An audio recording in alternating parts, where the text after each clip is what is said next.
Right, good morning, everybody, and a very warm welcome to yet another webinar brought to you by Saiosh this morning. This time in the form of a seminar where we're going to have a couple of product updates to tell members what is the latest on the market regarding PPE, as well as a great topic this morning that should be of interest to every single person that's involved in occupational health and safety. And that is unpacking the comments that Saiosh has submitted to the Department of Employment and Labour on the recently published draft OHS Bill 2020. So yeah, even myself with more than 35 years in the field, I'm excited about this one this morning. So welcome to everyone. Great to see you all there. Haven't seen some of you for a long time. Yes, we've got a new type of Zoom setup here. Even if your camera is off, we can see you. So I can see, there we go. Yes, I see oh, no, don't run away. I'm only joking. It would be great to see you all again at our workshops and seminars like we used to have them in the good old days with a nice scone and a hot cup of coffee, and we can meet and greet. But we are now doing it over a virtual format, over Zoom. And yeah, we've actually been very successful with our webinars to date. My name is Niels Norkeer. I'm the CEO of Saiosh, the South African Institute of Occupational Safety and Health. This is a webinar mainly hosted for our members. We also have some guests on here today as well.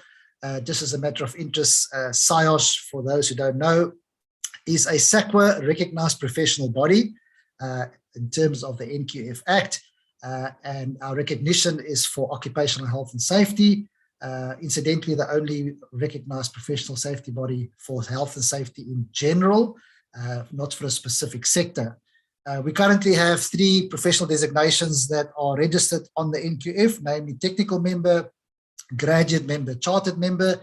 And since our inception about 11 years ago, Saiosh has registered in excess of 18,000 health and safety professionals in South Africa, which is a substantial number if you compare it with other professional bodies like the Engineering Council, for example, or the Health Professional Council.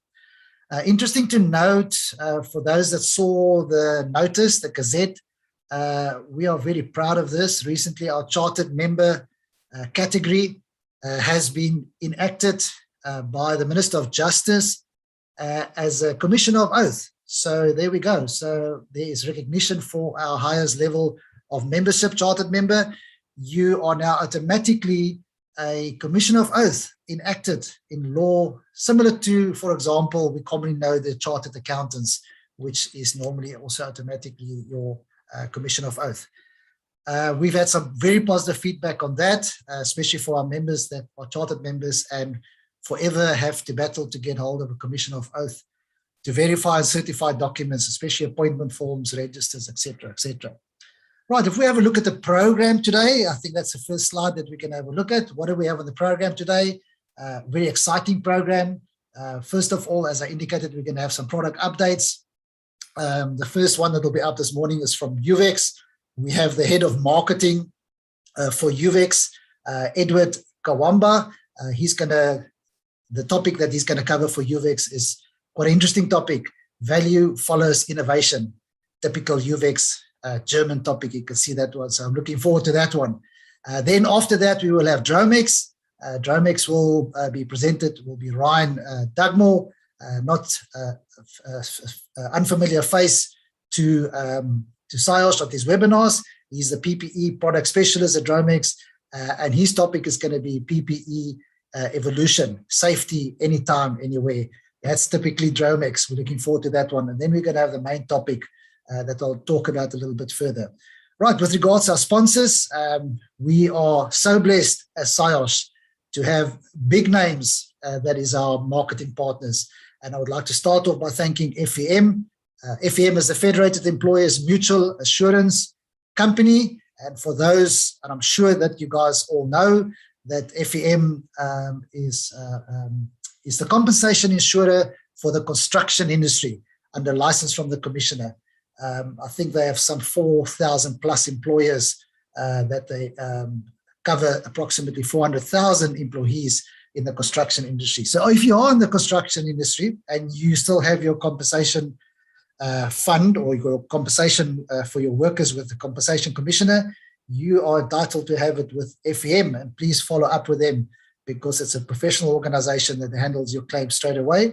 For those that's not in construction but perhaps deal with contractors, typically on your sites or at your workplace, and you are auditing their files and you see that they are not registered with FEM, please advise them. It's a great thing for them to move over to FEM.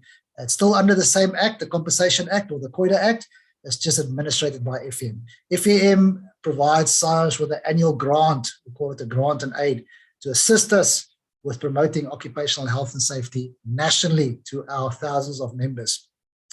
Our second sponsor that I would like to thank this morning is Dromex. Dromex, for more than 5 years now, have been our annual platinum sponsor, and therefore they are recognized here as well. Huge thank you to Dromex for your support and believing in the work that Saiosh is doing, and obviously ultimately the benefits goes down to our members. And thirdly, this morning, our sponsor from UVEX, which will also be doing a presentation, the same as Dromex this morning.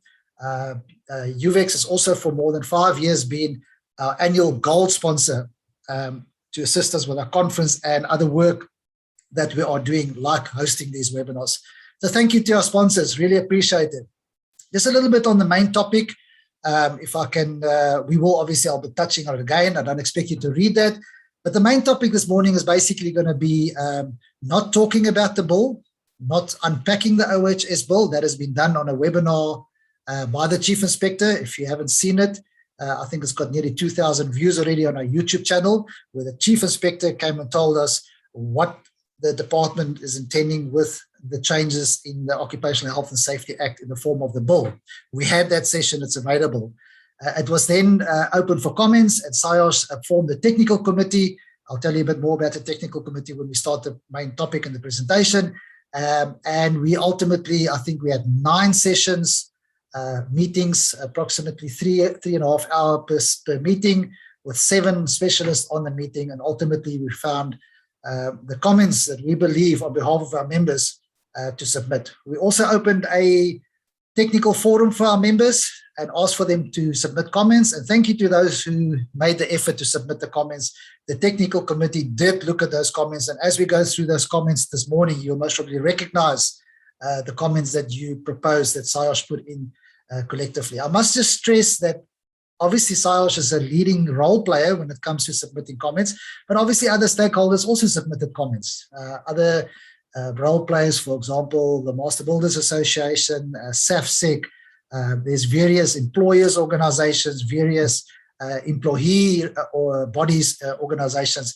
Incidentally, Saiosh also submitted our comments to some of these main role players when it comes to employers and employee bodies. For example, FEDUSA, we submitted our comments to FEDUSA and say, have a look at it, add to it, subtract to it, and submit your comments through, and also to BUSA, the business unit of South Africa. So that's what we're going to look at this morning. What did Saiosh ultimately put in the comments? Some is straightforward. We're just going to tell you that's what we did. Others are a little bit more technical and some are a bit more legal, and that is why we wrote Advocate Reinach Luch in that will assist me with unpacking these comments that we've put in. I know it's a document that's been sent to all our members. I know you can just read it, but I think it's always nice to sit back, relax, and hear from literally from the horse's mouth or from the legal eagle and say, well, this is what the technical committee thought should be in. And obviously the motivation with that. You can't just make a comment and say, change that from an and to an or. You have to give reason. And there's some great motivations that we've put in there, which myself and Advocate Reinach Luch will touch on. Right, that's about the main topic. Just to also let you know from a YouTube point of view, we're also live streaming this webinar this morning on our YouTube channel. If you haven't visited our YouTube channel yet or went there and liked it, please go and do so, because you will straight away, even if you didn't get the notice of this webinar, you'll straight away get a notice and say there's a live stream on at the moment. But more importantly, you can go and look at the 20-odd webinars that we've held before, including that important one of the Chief Inspector unpacking the bill. And obviously this one will be added now as well. So please visit our YouTube channel. If you maybe don't want to watch it on Zoom and you on the go or whatever, you're welcome to go to the YouTube channel right channel this morning. You are as welcome as the attendees on this webinar this morning. Just a quick housekeeping notes. The chat box, please use the chat box for exactly what it says, to chat. Please do not do anything of the sort. Other than that, you can greet, etc. If you do perhaps have technical issues, which I hope not, because we've got Gareth, communications and membership manager in the background, which always makes sure that our webinars run smoothly, high quality, high sound, etc. But if you do have experienced anything from a sound or a visual point of view, just pop it in the chat box as well. Otherwise, chat in the chat box. You're welcome to chat in the chat box. Q&A, I'm not sure if the Q&A is on as yet, but from a Q&A point of view, we say please post your questions in the Q&A for the three presenters, obviously for the UVEX one, for the Dromex one, and obviously for the main one. We will not stop in between as soon as we see a question. For the two product updates, I will ask that, for example, once UVEX is finished with their presentation, to just go straight away to the Q&A and see if there's any questions, and you're welcome to answer them live. I mean, someone might just ask, what is your telephone number? We want to come and buy 10,000 pair of goggles. So please check that Q&A afterwards. And the same with Dromex. Once Dromex is finished with their presentation, and obviously the same with the main topic. I think it's important to say that we will endeavor to take questions. It's not really a presentation today where there's questions. It is what it is. The bill has been promulgated as that. We've already seen the presentation from the Chief Inspector. We already asked him questions. We already tried to find out what is the reasoning for this. We then submitted our comments. The comments has been submitted. I think the presentation this morning is out and out to explain to you why was these comments put in and the logic behind it.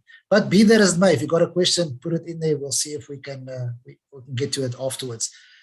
And then from a CPD point of view, our members will be pleased to know that CPD, Saiosh, has verified this webinar with 2 CPD points. As per usual, members, if you are new maybe and you're not sure exactly what happened, you will see just now in the chat box later, there will be a link. You simply go to your profile and you actually go and claim the 2 CPD points yourself. It's an easy process. Just make sure that you actually watch this webinar, or at least the recording, and you can claim the 2 CPD points for that. And then from a point of view where we always get asked, what's happening? Can I get the recording? Can I get the presentations? Yes, you can. Of course you can get it. We always do that. This session has been recorded. The link of the recording will be sent directly to all our members via a newsletter afterwards, as well as the presentations. And also the presentations themselves will be sent directly to our members. Otherwise, it will be available on our Facebook page and our website for non-members if they want to go and have a look at it. Right, that is basically summarizing then and conclude the housekeeping of today. So let's get this webinar underway. Enough from me now. So first up, if I could ask Edward, the head of marketing of UVEX, to please put your camera on and please put your sound on to see if we can see you. Are you there, Edward? Yes, I am here, Niels. Thank you. Morning. And a very warm welcome. First time presenting on the Saiosh webinar, and we're looking forward to that and to what you have to tell us. So please, you're welcome to share your screen now and go ahead with your presentation. We're looking forward to it. Thank you very much. Thank you very much, Niels. Before I get started, to ensure that there is a much clearer connection, I will be disabling my video for the time being, just so that we can get a much more stable connection for anyone that needs to see this. Yeah, thank you so much. Good. Just to set the stage, I suppose, firstly, to observe the protocol, as it were. Thank you very much, Niels, for affording us this opportunity as UVEX. I believe that UVEX South Africa for sure values the partnership that we have with Saiosh, and we see a lot of synergies in our approach to looking at our industry that we know and love. Secondly, I would also like to just greet our colleagues in the industry, FEM, Dromex, and any of the manufacturers present today. And then last but not least, I also would just like to extend a greeting to all of our guests in attendance today. Thank you so much. And I will be discussing a topic that is quite close to us at UVEX, and that is value follows innovation.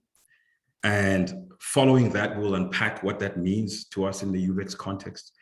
In addition to that, we'll look at what we see to be perhaps of more value from a quality versus over quantity perspective.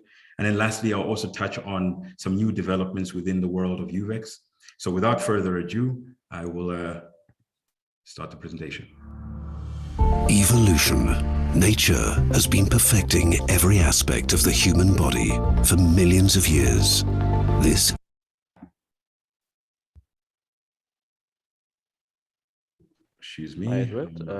evolutionary process inspired us to design and develop protection for every part of it. Whether for sports, leisure, or at work. This led us to create our innovative safety eyewear, which prevents fogging for over 2 minutes and automatically adjusts in seconds to varying light conditions. We have developed dermatologically tested and approved safety gloves, free from harmful substances,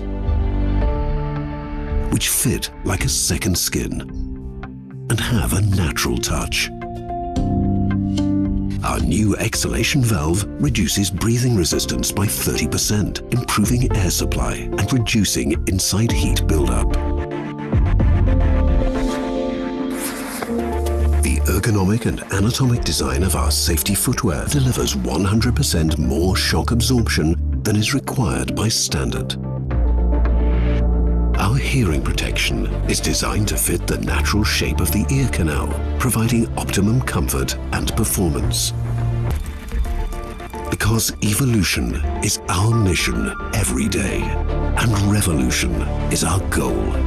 Wherever people work, we continuously strive to support and protect them.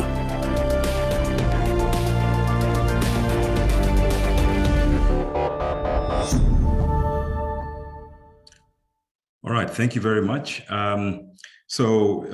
an FYI, we have one of our product managers that is in the chat group. So if there are any questions, he will be attending to it so that we can move a little more efficiently. So when we say, and when we talk of value follows innovation in the UVEX context, what we simply mean is that innovation is what we do and value is why we are here. However, we believe that at the center of that value is people. Protecting people, to be specific. Protecting people is why we exist. This is our mission and our responsibility. And how we achieve this is through, for instance, eye protection, hand protection, respiratory protection, hearing protection, foot protection, head protection, among other innovative ways that we have available in our portfolio. In order to innovatively deliver value, we first must understand people. This is where a huge part of the work goes into. For example, we understand how complex the human eye is, making up of over 2 million working parts. And that is also the fastest muscle in our body, and yet also one of the most sensitive. So for that, we offer up to, for instance, 400 nanometers of UV protection. And interestingly, ultraviolet excluded is where UVEX name actually originates from. And to ensure this high level of protection, we test our products to overprotect, outperform, and outlast. This is where our brand values carries us through. We believe to effectively achieve and maintain our mission, we must ensure leadership, quality, and enthusiasm. For UVEX, the brand values, leadership, quality, and enthusiasm are the core tenets of the brand promise. They embody the UVEX DNA and clearly express the unequivocal principles of our brand promise and aspired claim to superiority. They're decisive also for our determining our course of action and continual further developments of our capabilities. There are also common values which identify with us as a company. So when we speak of leadership, we aim to be the leader in innovation through our manufacturing infrastructure, observing our promise, made in Germany, made in UVEX. Performance leadership is very key to our product development process to ensure that our customers experience the UVEX product that outperforms the nearest available option.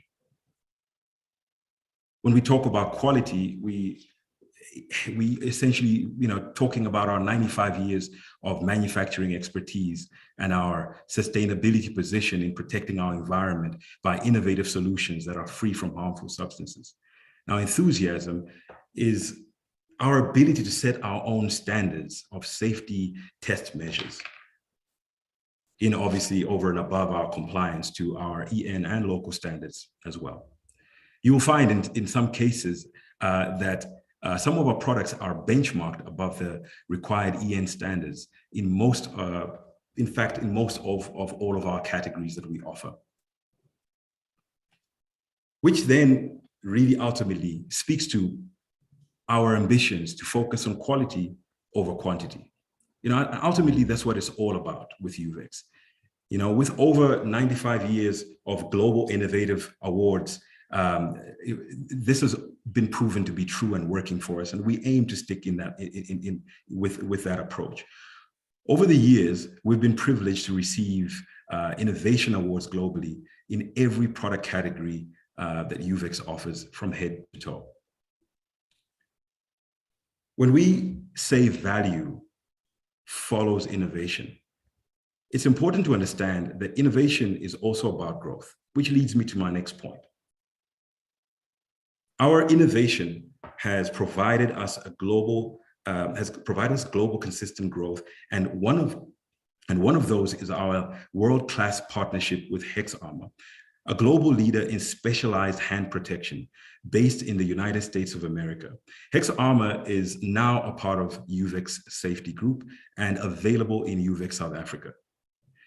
With high innovative cut resistance, puncture resistance, abrasion resistance, needle stick resistance, and impact resistance glove offering, the UVEX value proposition truly is enriched, and the innovation that is added to our portfolio takes our story of protecting people to the next level. And lastly, one of the developments that we have been working on for some time now, it's been very close to us, is sustainability. Sustainability is a huge topic for us in every product offering that we launch. At UVEX, we want to realize our vision of protecting people in a sustainable way. As a manufacturer with high in-house production rate, we can influence most aspects of the value creation chain. So we use this influence to reach our sustainability goals through ecology, economy, working conditions, human rights, employees, society, and product. It's because our claim of protecting people embodies our declaration to provide the best possible protection for our clients and our customers at work, in sports, and in leisure, as well as our responsibility for those who place their trust in UVEX every single day. For example, we have been renowned for reducing our carbon emissions into the environment. Waste management is at the forefront of our ecology, our ecology approach to managing waste in the environment. materials, the materials that we use, are they sustainable? These are the questions that we ask in our production process.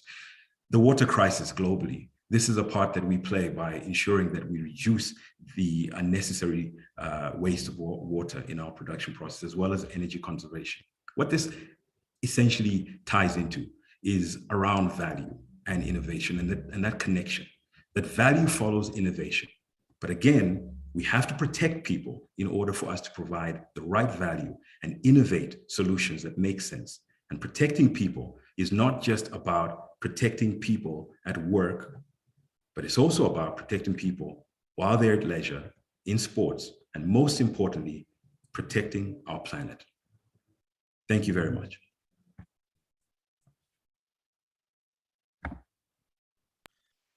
Thank you very much, Edward. That was very great, short and to the point, as per usual with UVEX. We really appreciate that. Also great video. If I can maybe just ask you to stop, share your screen, I'll appreciate that. While you're doing that, please convey our sincere thanks to your Managing Director, Christo, for the sponsorship. And I'm sure he's also passively on this webinar this morning. So we really appreciate it. And thank you for your time. And thank you for talking to our members on a world-class product. We really appreciate it. Thank you very much. Thank you. Thank you very much, everyone. Great. Right, we move to our next product update topic, which is from Dromex. And as indicated, we have Ryan here this morning, and Ryan will be chatting to us on a topic similar to that of Dromex. Ryan, welcome. Not the first time that you're here with us. Looking forward to chat to you again.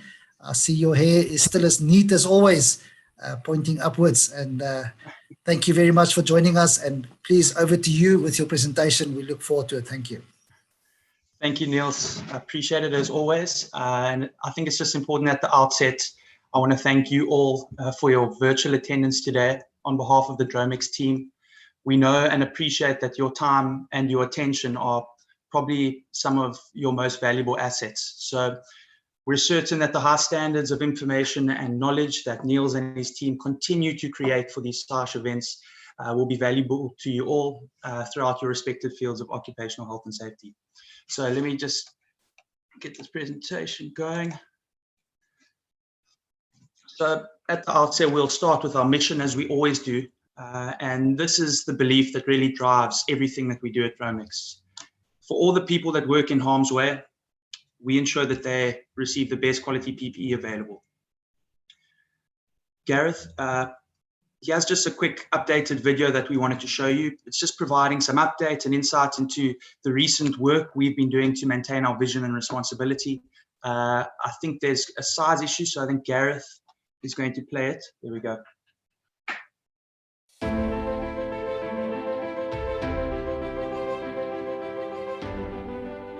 Welcome to Dromex.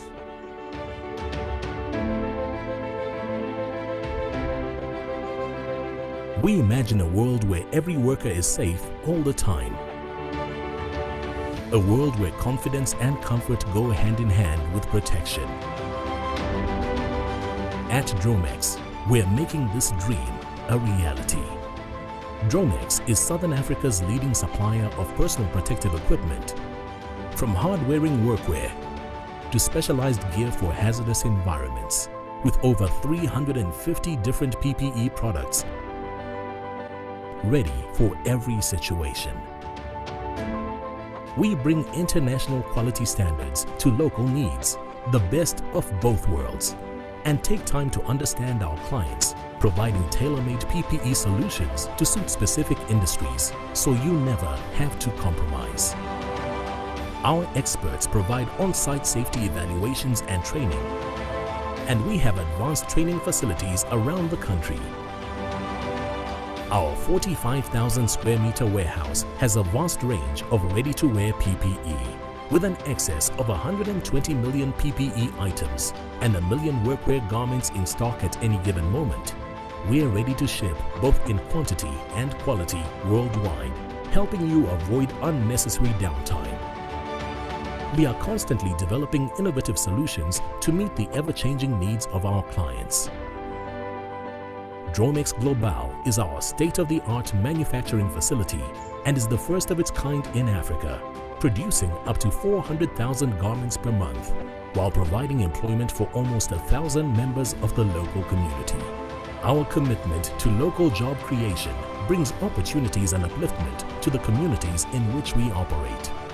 At Dromex, we believe that all employees in any work environment are entitled to maximum safety protection, and that employers should not have to compromise on the quality of the PPE products they provide their staff. In any environment or any industry, Dromex protects.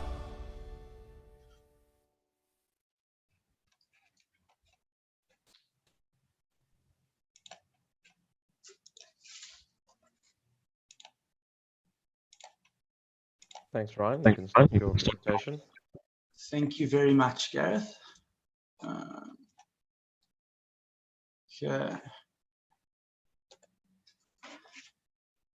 so today, very briefly, we're just going to touch on two areas of Dromex evolution that we've been really working hard on for the last few months and year. The first being our extension of Dromex PPE into more corporate formal wear. And then secondly, I'll touch on a few products that have really evolved and changed over the years and decades to where we are today. So first up, we're really excited about our new corporate range. Our quality of supply is truly second to none. We've really partnered with the David Jones line from Woolworths. So the quality that we're aiming to bring to you guys is really high. And the vision we had with this was we wanted to take you from the office to the outdoors, if you played golf, if you were in a warehouse, and we wanted to bring that with comfort. So in every garment that we produce, we've really focused on the detail, the cotton, the thread. Every button, every meter of fabric has been meticulously chosen, and they've all been key areas of focus for our workwear division. So first up are our stretch chinos. Now, I'm talking to a lot of the men here, but I'm sure you would have realized not too long ago, the jeans or the pants you had would have been 100% cotton, but they would have been really, really tight. And if you're like me and you might have had a few embarrassing moments bending down and hearing that dreaded rip, where these are made with a 2% elastane. So it's 98% cotton, 2% elastane, which gives it that stretch fabric feel.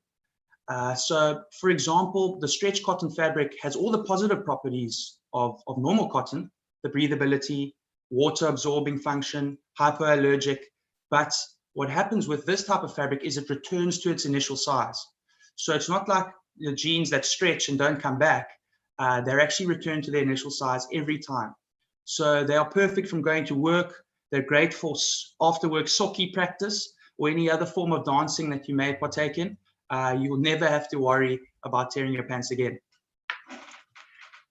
Secondly, we've introduced a range of formal shirts. Now, what's special about these shirts is they're made with a poplin fabric. Now, poplin was used historically to make dresses due to its amazing characteristics and versatility for all women. And it first was introduced in times of war, where the fabric was also used to make military uniforms because it was cool enough to be worn all day. And at the same time, it was tough enough to withstand the harsh conditions of a wartime environment. But today, people wear poplin because it's so versatile. It has this luxurious feel that you can wear as casual and to more elegant events. So it doesn't really wrinkle at all, can be ironed with no problems. So it really is a perfect choice for busy men and women who always want to look their best. The next evolution is the hard hat. Now, as you can see by the pictures there, this is what the workers or soldiers were wearing just probably about 80 years ago. And you can see how rigid, how heavy, how uncomfortable they are. And of late, there have been some really interesting developments inside the hard hat space. So in comparison to that, you can see this is our new Dromex hard hat.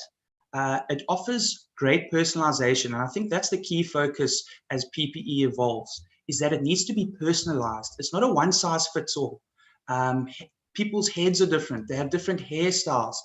They have different face sizes. So as you see here, there are two places you can personalize the helmet. You've got the chin strap, which allows you to work on the comfort and the fit.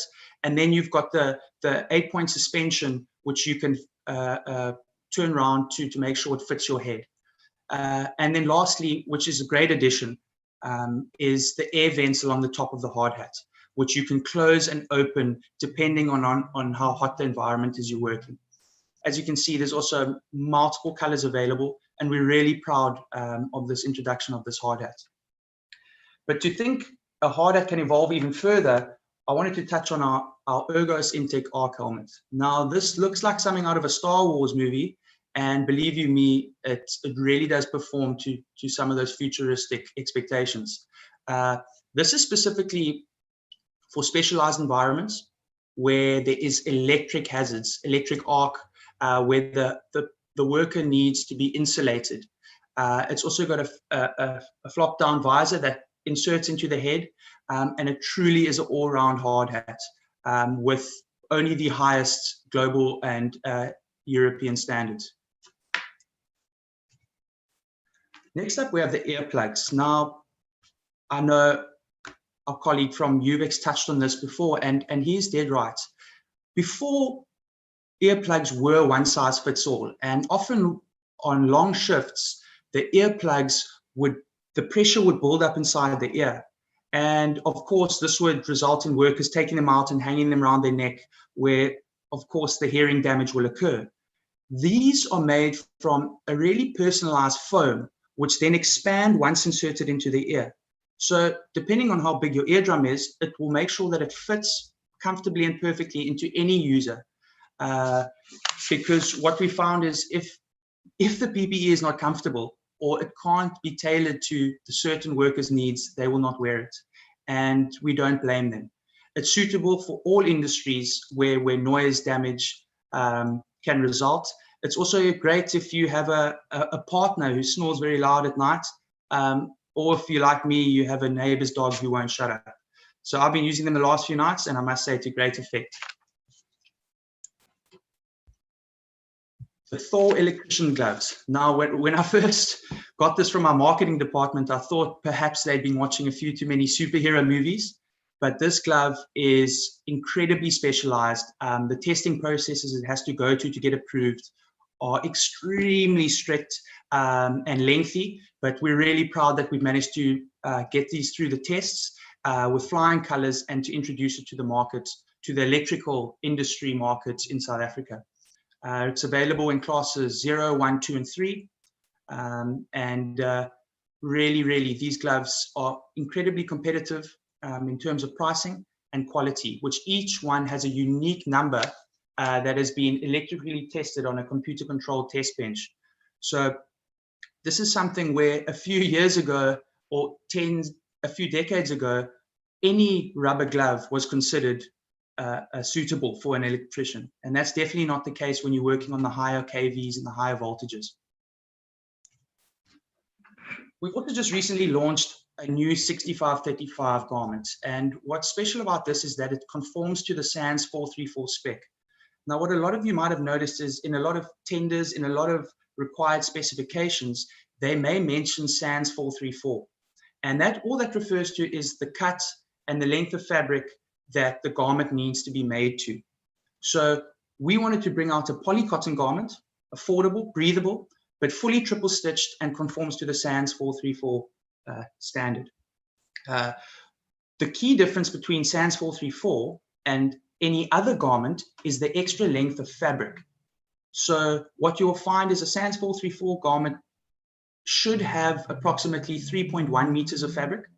And if there's a garment that isn't, normally has about 2.7, 2.8. So this really helps if you going through a lot of washing cycles. It just makes sure that the shrinkage is much less, and you actually in the end get a much better quality garment. These are also available in a variety of colors. I'm really excited to bring this to you guys. Then moving on to probably one of our highest spec PPE products is the 100 cal arc suit. Now, I don't think, being a product specialist for the last 5 years, I don't think there's a more dangerous job, particularly where they need 100 cal protection.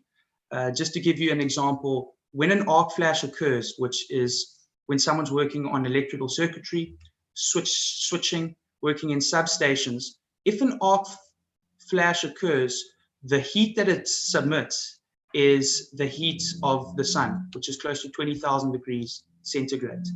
So this is just a brief video just to give you an idea of the workers standing in front of this type of equipment. If things go wrong, they really need to make sure that they're wearing the right certified equipment.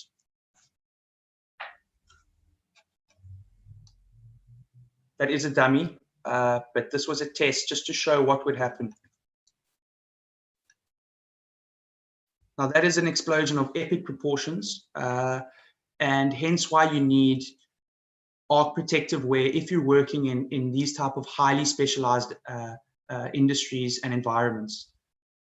Where even just the other day in Cape Town, there were a few city workers doing some maintenance on a substation. And because it was a Sunday, they were just there in slops, a t-shirt and jeans. And the man actually ended up getting severely burned just because of the negligence and not making sure that you're wearing the right equipment. So these arc flashes do occur even today with all the technology and high-tech equipment. So the arc range is something we've really worked hard to develop, and it's something now that we are bringing to the South African market and the global market afar. So those are just the key areas I wanted to touch on today. I really wanted to thank you again for your time, and truly looking forward to hearing what Niels and the specialized speaker have to speak next. But I hope all of you take care and keep safe over this period. Thank you. Thank you. Thank you very much, Ryan, for a great presentation. Once again, much appreciated. If I can maybe just ask you to stop share your screen at the moment. While you do that, please convey our thanks to Stel, the Managing Director or the owner of Dromex, for your continued support to Saiosh and your sponsorship. We really appreciate it. And we are thrilled to have you on this kind of webinars to get the latest product updates from both UVEX and Dromex. Much appreciated. Just a quick note there also for you, Ryan, as well. There seems to be a bit of a technical problem with the Q&A box, but not a big train smash because you can use the chat box. So I urge members, if you have got any questions for Edward from UVEX or for Ryan from Dromex, I see you are posting it in the chat box. Please put it in the chat box, and Ryan and Edward and your team, I'm sure you're standing there by answering them. So, right, without further ado, it's now my turn to share my screen. Let me get this document up. Right.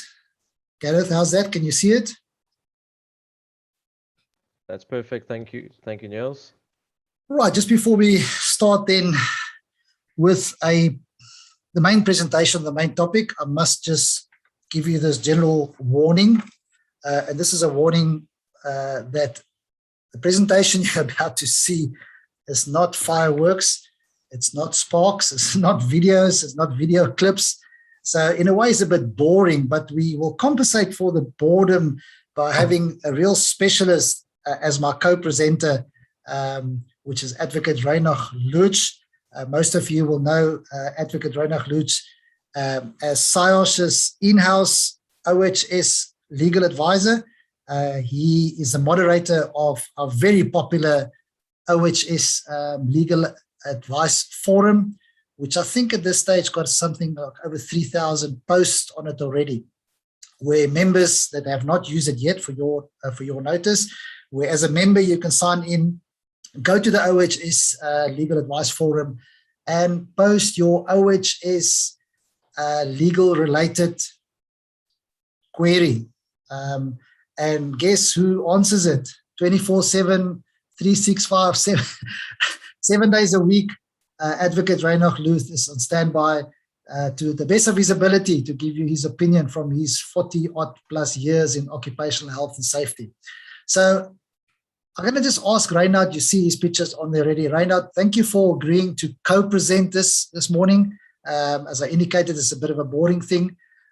We're basically going to just give in-depth as what the technical committee submitted as comments, but just in one paragraph for our members that don't know, you said, well, just who you are, where you're from, starting from that great school that you attended in Pretoria, just to where you are today in the OHS field in South Africa. If you can just share with us quickly, thanks. Thank you, Niels. I'm happy you mentioned the great school I went to, which was, of course, Pretoria Boys High, where Elon Musk went to school.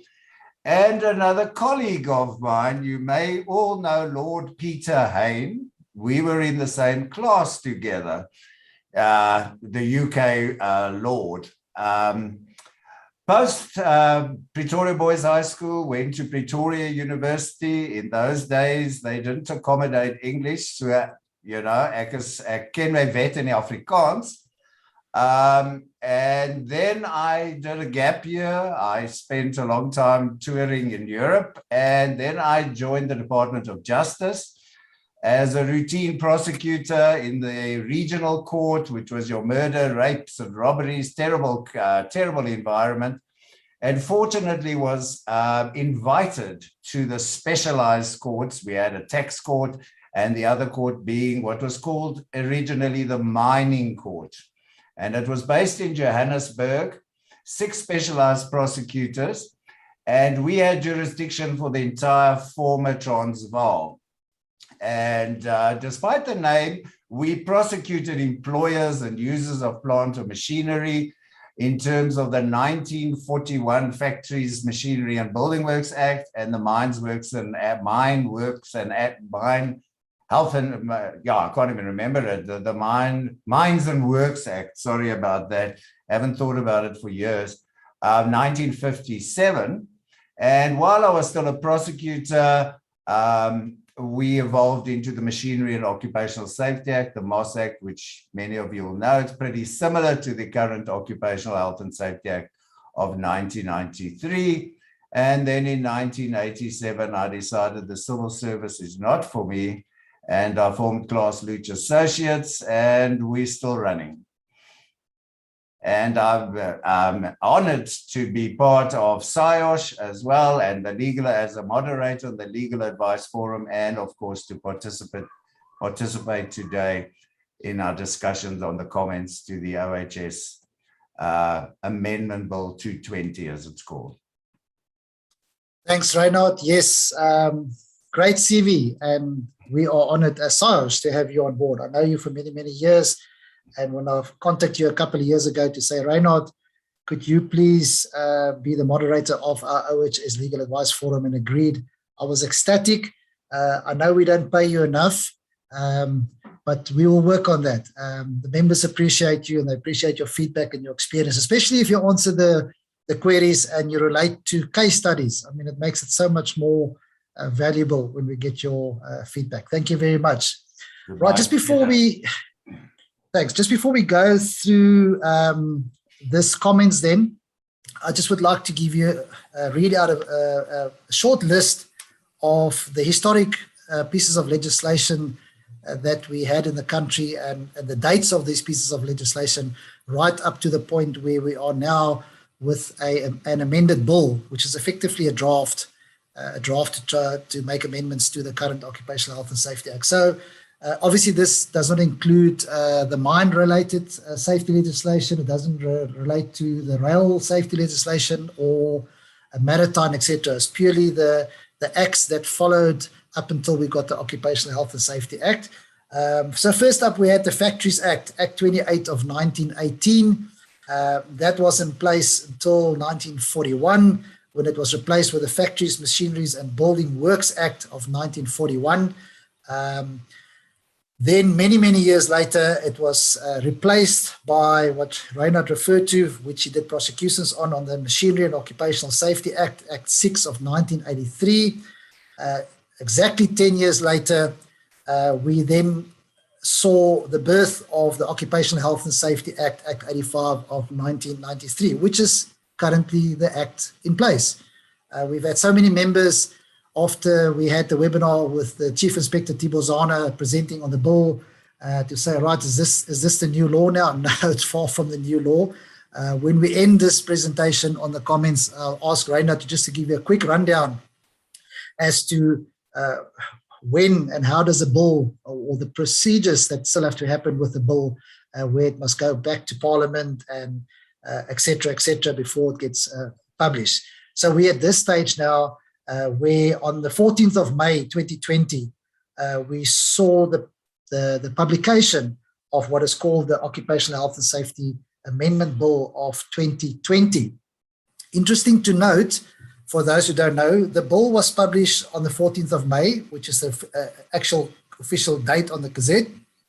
And guess what? It was published without the opportunity for public comment. I immediately picked up the phone, and I know it was nighttime, and I phoned Reinhard and I said to him, please help, you're an advocate. In fact, you're an OHS advocate. How the heck can you send out a bill or a draft like this? And he says, no, he can't understand it. It shouldn't be, etc., etc.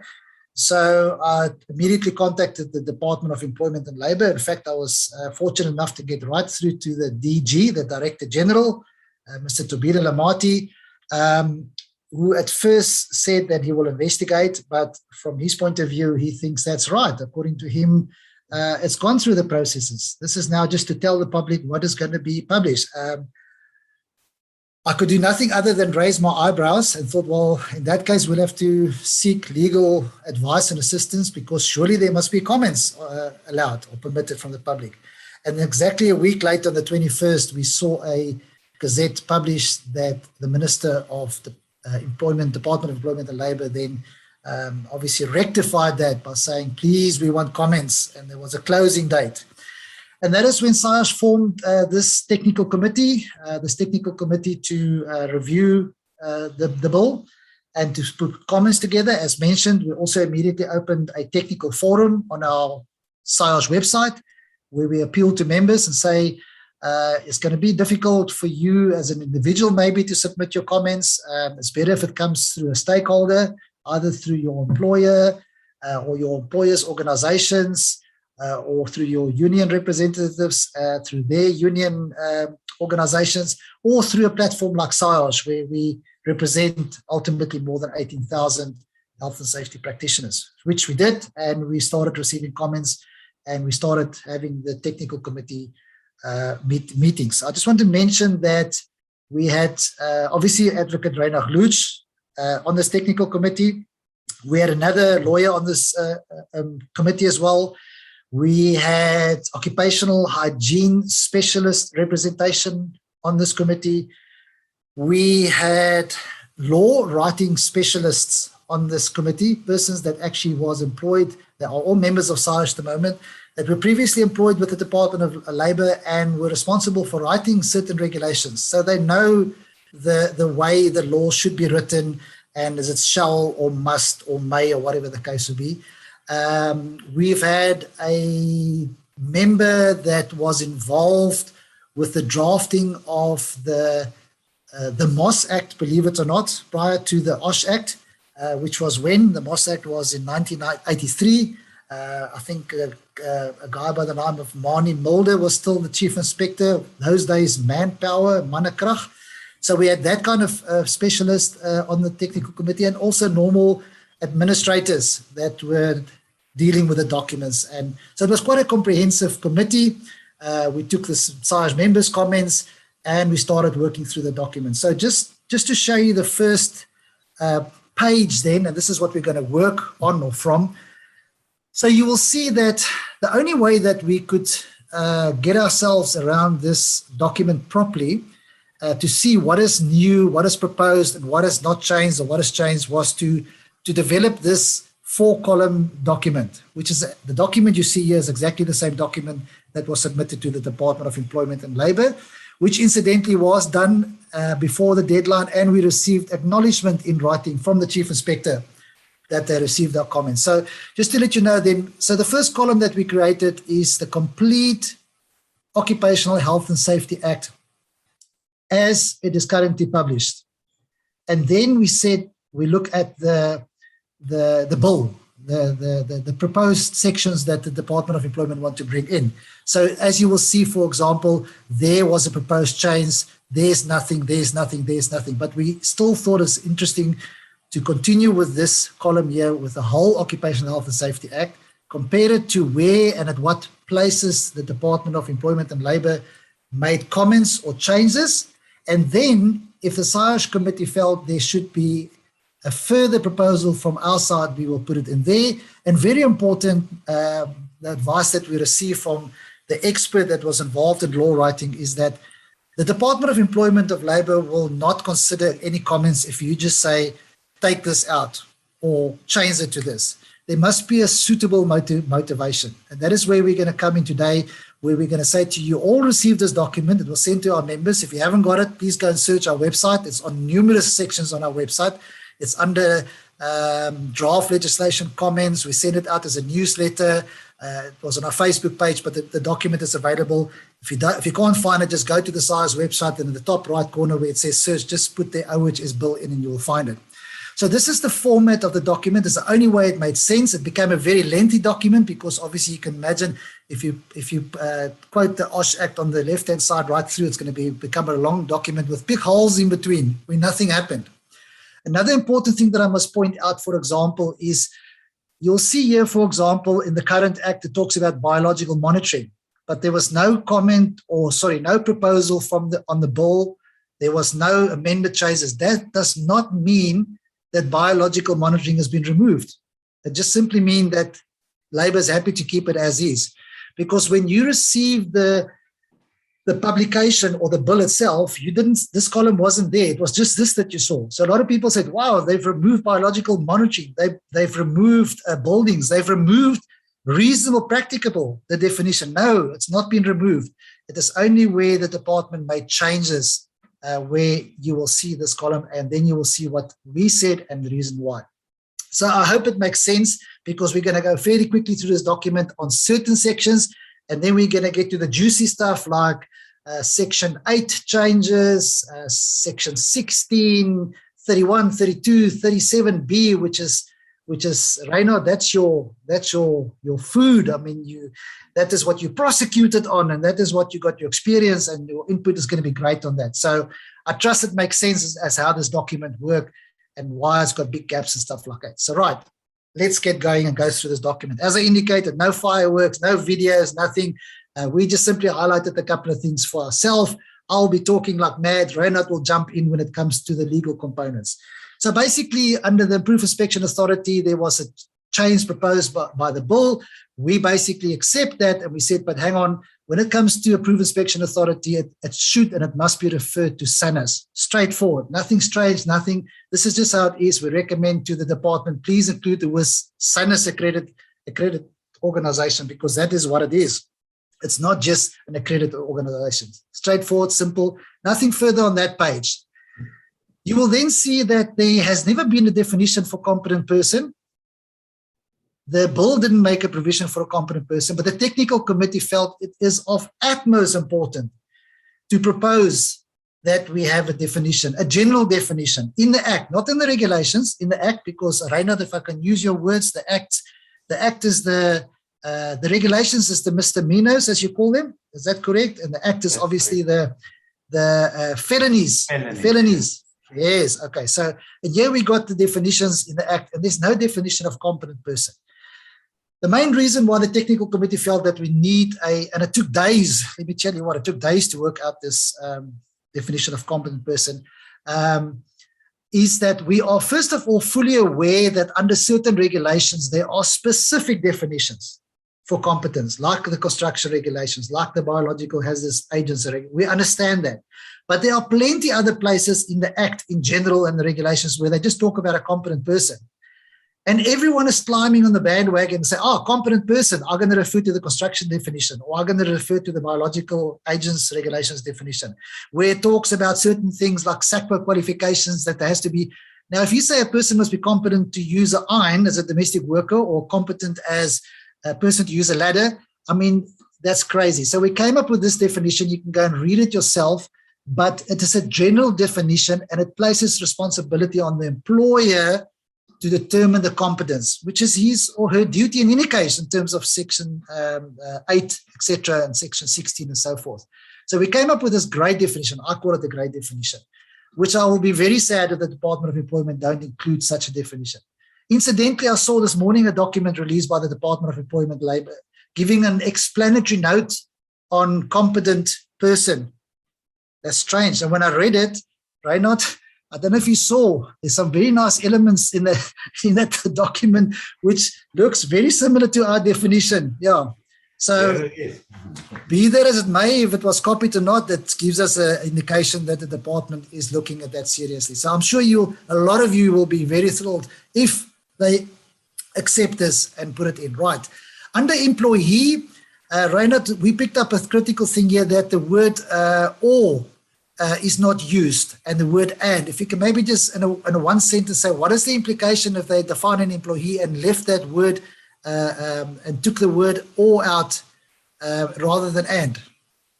Well, I think Niels, you'll notice further on they define a volunteer, and the word and the duties towards a volunteer aren't explicit in the Act. So in other words, they define a volunteer, but they don't mention it further in the Act. So why make a definition of a volunteer?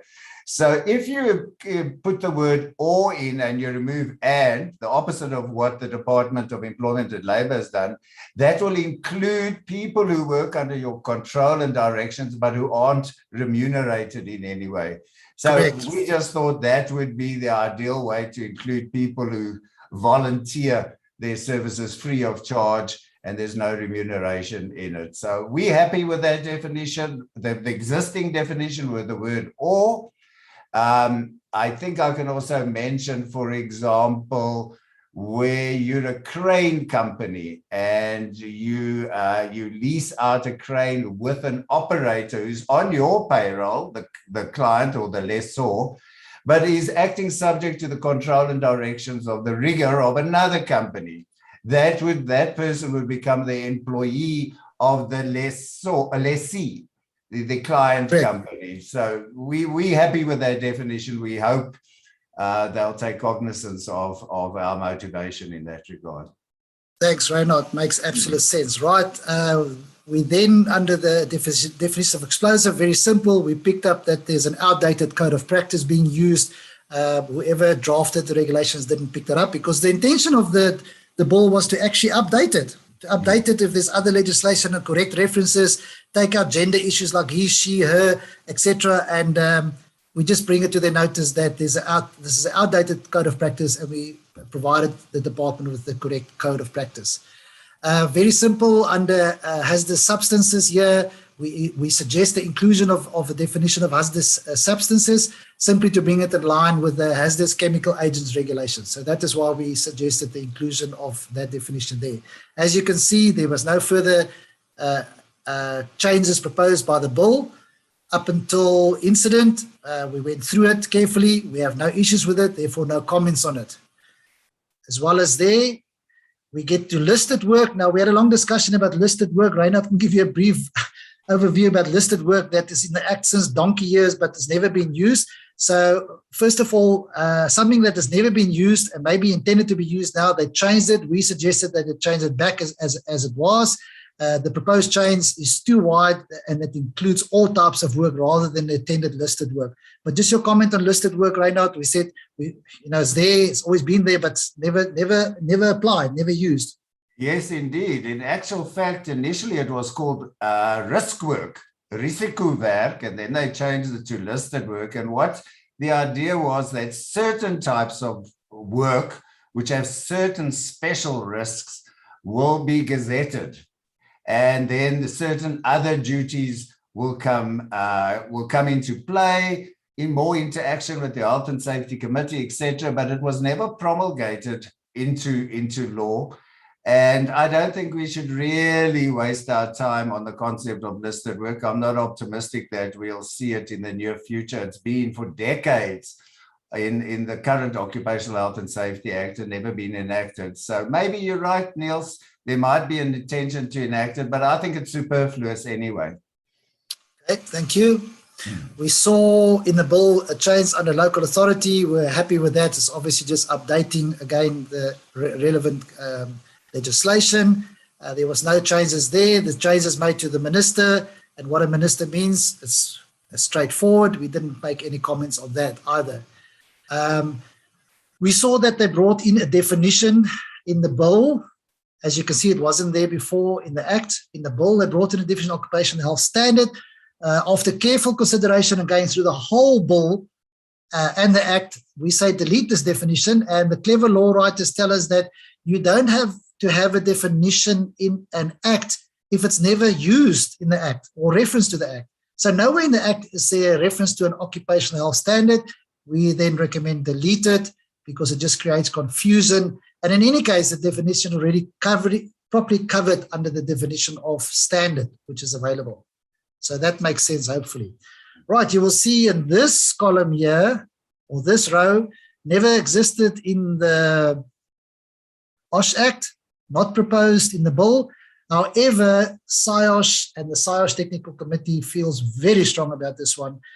Say we've got an Occupational Health and Safety Act that deals with occupational health and safety matters, yet an occupational health and safety practitioner is nowhere to be seen. There's other practitioners, medical practitioners, health practitioners that's related, is mentioned in the Act. So we created a definition, and we trust that the Department of Employment and Labour will take note of this. We as a fraternity are here to serve. We don't seek status to be in the Act. We simply want to equate it to other legislation like the Mine Health and Safety Act, like even the same Act's construction regulations, where they refer to the appointment, compulsory appointment of occupational health and safety officers, or rather safety officers.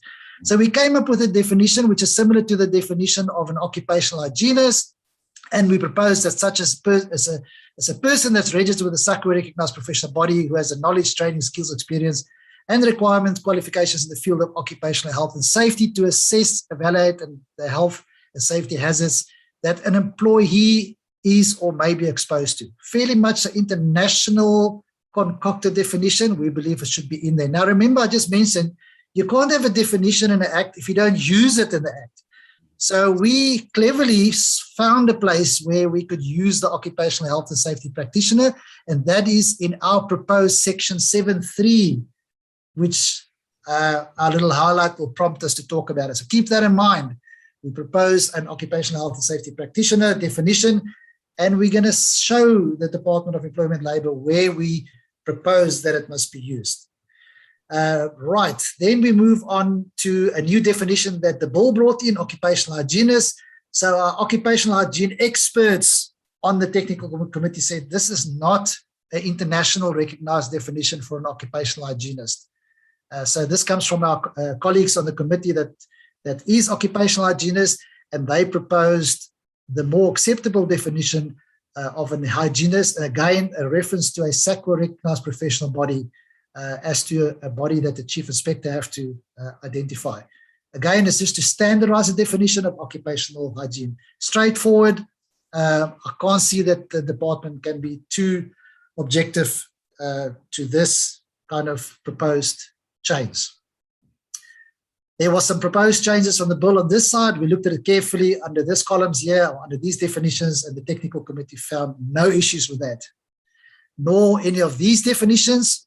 Although there's a change been made there, we found no issues with that either. Under the word risk assessment, and this is quite a long one, and that is fortunately the document is available. So after careful consideration of the proposed definition of a risk assessment by the Department of Labour, again, the experts on the technical committee, mainly the occupational hygienists, again, indicated that if you look at this definition and the process and the format of which this definition then basically dictate to you how a risk assessment must be done, is not, once again, the international general acceptable standard of a definition. So we basically propose what a risk assessment should mean, and we provided the department with the amended definition, which is internationally aligned and make more sense. And we've given quite a comprehensive reason why it is for, why we made that proposal. You can at leisure go and read it, especially our colleagues that specialize in risk assessment.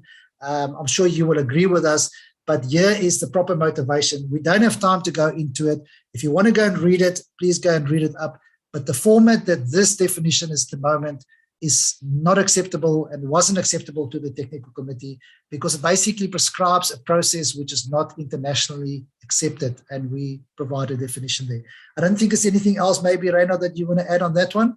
No, not from our side. Okay. We then move on to, that's still the continuation of the risk assessment motivation there, which you can go and read. So under this new definition that we saw, safety management system or health and safety management system, I don't know who or how people write law like that. You can't say a definition is this or that. So we simply said, listen, please, we recommend to make it a health and safety management system. We're happy that a health and safety management system is included in the definition, but you can't have a safety management system or health, simply to not exclude health. Straightforward, nothing too bad about it. We then picked up a definition of a safety standard. Again, we say, please recommend to delete the standard. Why? Same reason. There's nowhere in the Act where they talk about a safety standard.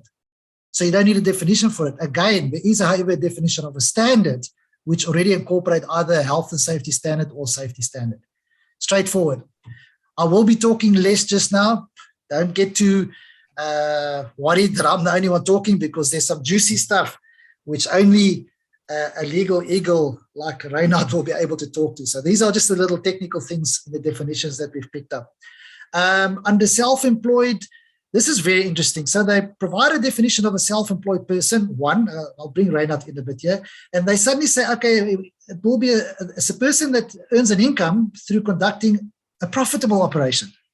So, well, that's crazy. I mean, there's lots of people that got bank overdrafts and run multi-million rand organization, but they're not making a profit. We suggest that the definition must be changed, and the not profitable word should be included. Reynard, your 2 cents on this one. Yeah, basically, I agree with you, Niels. This definition confines itself to profitable operations. And as you said, if you run an overdraft, you're not making profit, you're excluded from the definition. Simple as that. It actually makes no sense to me. Thank you, Reynard. Right, we carry on. We see there's a definition of a standard. I've just highlighted there because that's the one that's in there already. And there is reference to a standard all over the Act. So that is why we propose to remove the other ones. With regards to this following definition, we simply say, please refer to the correct accreditation, which is basically a SANIS accredited inspection body. It's just to align it with our own standards in South Africa. Nothing too much funny there. Again, SANIS accreditation there. Under trade union, Reynard, right? What did we say here? Under trade union, there was no proposed change. However, we just, I can remember now, we just said simply include the whole component of a trade union as per the Act, which is, and where the representative trade union means the trade union specified in the collective agreement. So we had quite a long debate over that. There is our reason, our explanation. We just suggest that to use a slightly longer definition, because I think it was our representative from NGen that pointed out that you could have these issues here, these complications, if you don't include in the definition that it also represented the trade unions, means a trade union specified in the collective agreement. Right, then we go to user, and the user, it's been deleted. The wording is deleted in relation to plant or machinery. We had a long discussion about this one, the whole committee, and we felt it must be in connection with plant or machinery. Reynard, maybe just a short legal point of view why we said that. Niels, they've now deleted plant or machinery, which we've lived with since I think 1983. And they've included a premises article or substances. Now, if you're the user of a premises, you're obviously an employer, we felt. And therefore, Section 8 would cover those particular duties. A user and an employer are often the same entity. If you use plant or machinery, you are an employer as well. But to use a premises, I think, is a stretch to incorporate that in the definition of users. So we said, no, let's revert back to plant and machinery. It's worked in the past. Let's not try and fix what's not broken. And I think I'll say that quite a bit in the Act, is there is an attempt to fix what's not broken. That's been trialed and tested and worked. And that's basically my comment on that particular definition. Thanks, Reinhard. And then under volunteer, we picked it up again, the word of an employee on user, the word or instead of the word and. Again, there's elimination. Maybe just a one-liner from you on that one as well, which is basically the same. You define a volunteer and you don't use it in the rest of the Act. So, you know, it's what you've said before. Why define it if you're not going to use it? Correct. As we indicated, volunteer, we're currently covered under the definition of an employee.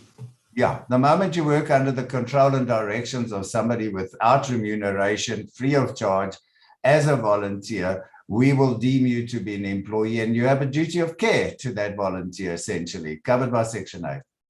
Correct. Thank you, Reinhard. We had no issues on this page here with the changes there, nor anything here with regards to the changes here. Oopsie, let me go back there. What has happened here? Oh, we picked up here where a proposed new inclusion of this Act, and we picked up that the Act was referenced wrong. The aircraft definition is Section 1 of the Act and not Section 2. So we'll just bring that to the notice, which, you know, if it does get promulgated like that, I mean, Reinhard, the consequences is that come a case or case of law, I mean, you can't use it if they quote the wrong sections of the Act. Am I correct? Exactly. We fight constantly about definitions. And I think even if you watch the news, you can, you know, some of the cases that are televised, you'll see definitions are very important. They're your guidelines, your guidance. Correct. Okay. So we simply pointed out there that the reference to this particular Act, the section is wrong. There's a couple of them that we picked up, but anyway. So nothing further there. So we're now under the establishment of the Advisory Council, the Occupational Health, the Advisory Council, the ACOS as we know it. We went through it, not too much worried about what they haven't changed. Even there where they made some changes, anything strange that we've picked up there. Even the deleted sections, Reinhard, you said you were quite happy with some of these deletions, I think, if it was. Yeah, it was really to bring it in line with new legislation. The workman's comp has been repealed. The title mineral and energy has disappeared. It's mineral resources. So it's really just to bring it in line with the new terminology, new names, and new legislation. What we did pick up, though, and thanks to one of our members that brought this to our attention, if you're online, you'll know who you are. So at the composition of this, when it talks about the composition of the Advisory Council, it talked about it will consist out of 23 persons. So if you had the time and the energy to go and count the people that they list, so many from labor, so many from employee organizations, specialists, you'll pick up it's actually only 22. So just before we recommended them to correct the number, just from a technical point of view, the council consists out of 22 people. One of our colleagues recommended, well, why don't we make use of this opportunity to use player number 23 as such? And we recommend a person with extensive knowledge in process safety to be added there. And we give a motivation why we prefer to the the major hazardous installation regulations where process safety is of utmost importance. So you got someone represented from health, you got someone from hygiene, you got someone from safety. So we recommend include a specialist in process safety. Why not? Let's see if it will be adhered to. Right, nothing that we've anything further that we needed to comment under the council. It's the establishment of a technical committee. We had no issues there. Health and safety policy. This is quite a substantial change. You all know that health and safety policies is not a compulsory thing in the current Act. It's only when directed so by the Chief Inspector that you. So the change that is proposed by the bill is that it's changed to a health and safety management system. So I think it's important to know, first of all, that only when directed by the Chief Inspector, and I believe there are a couple of those directions out already, Reinhard. I think the petroleum guys are one, and I think the steel, metal and steel industry is another one. And there's a couple other that's been directed to implement a policy. This is now going to be changed for when the chief inspector believes that an industry or a sector of an industry perhaps fare poorly in OHS, the chief inspector then may direct such a company to implement a health and safety management system. First of all, again, we picked up health is left out, so bring back word the health. And we also say, don't discard the policy component. So when you direct an employer to implement a health and safety management system, include a policy as well. I think, again, our specialist from the hygiene point of view said, it's a very useful document to have a policy. So if you're going to implement if you are forced to implement a full-on health and safety management system, just keep the word policy there as well. We then recommend something very strange. We say remove Section 7, this Section 7, from the administrative fines in the new Schedule 2. And we do it for a good reason. At the moment, Schedule 2 says that in terms of Section 7, there's an administrative fine. But it's only applicable to persons where the chief inspector has directed to do so. So you're going to have a situation where an inspector, Reynald, maybe you want to take over here if you want to, walk in and say, where's your health and safety management system? Here's your admin fine. Yet you're not even, he doesn't even perhaps know that you must first be directed. Is that correct? Yeah, no, I've got nothing to add. That's entirely okay. True. Okay, you're going to talk just now, don't you? And of course, we're going to discuss the entire Schedule 2 later on as well, the administrative correct. Side. Yeah, the money part of it. So now let's bring back your memory. So here it says in 7.1, those groups of employers that can be directed by the chief inspector to implement the safety management plan.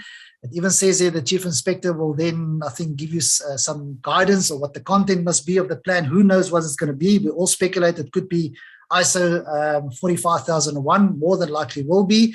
And here is our brand new inclusion here. Now, remember, we propose a definition of an occupational health and safety practitioner.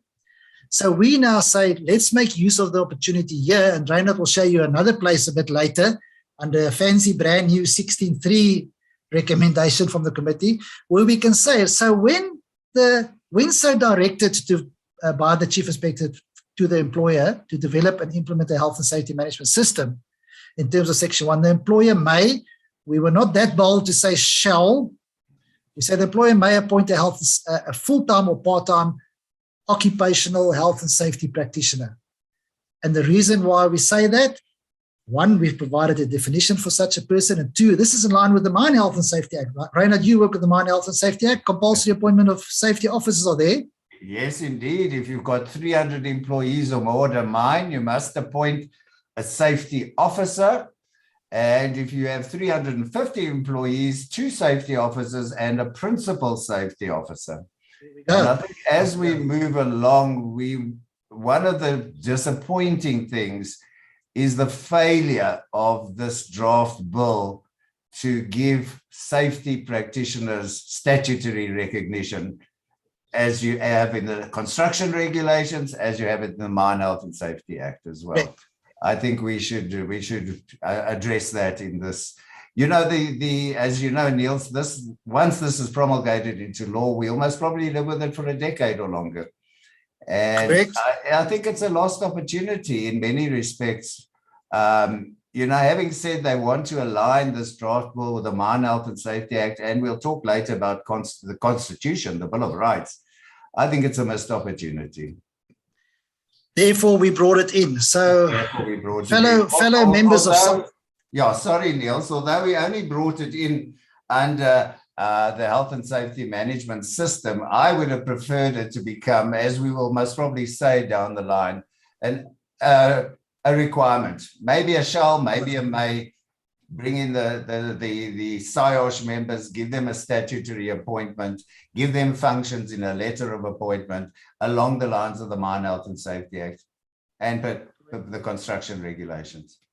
Thanks for your faith that you have in the health and safety community, Reinhard, and the professionals, the Saiosh members. Thank you very much. So there it is, guys. Who knows? Will the DEL take note of it? Will they laugh? Will they say, great? Who knows? Let's see what happens. Right, under the general duties of employers and to the employees, right, big thing here. I'm sure you all picked it up.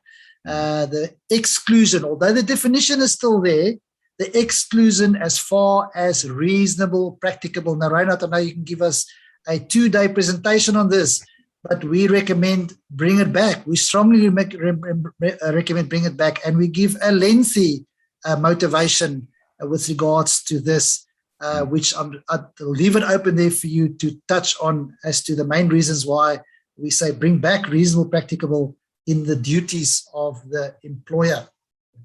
Yeah, thanks, Niels. There are a number of reasons. One, it is in the Mine Health and Safety Act, and we know that there's an endeavor to align this bill with the Mine Health and Safety Act of 1996. Now, why do I mention 1996?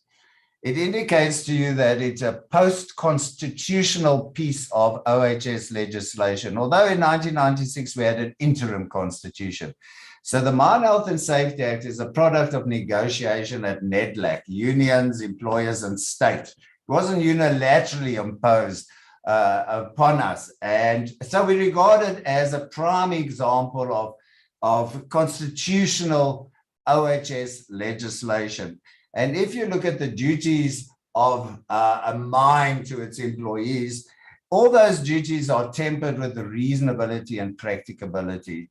So omitting, although it is mentioned in the first column of Section 8, it is omitted in all the subsections. We also looked at the international legislation, and we Googled, you'll remember the English, the UK legislation, we Googled the Australian, the USA legislation. Every duty that's imposed on employers is also tempered, softened, with reasonably practicable. So it's a universal standard. And if you look at the Constitution as well, the Bill of Rights, the lawmaker is encouraged to look at international legislation. You may look at international legislation when you draft laws, not you shall. So we wonder what the intention is to omit, and you'll see it further on even more in Section 9 and Section 10.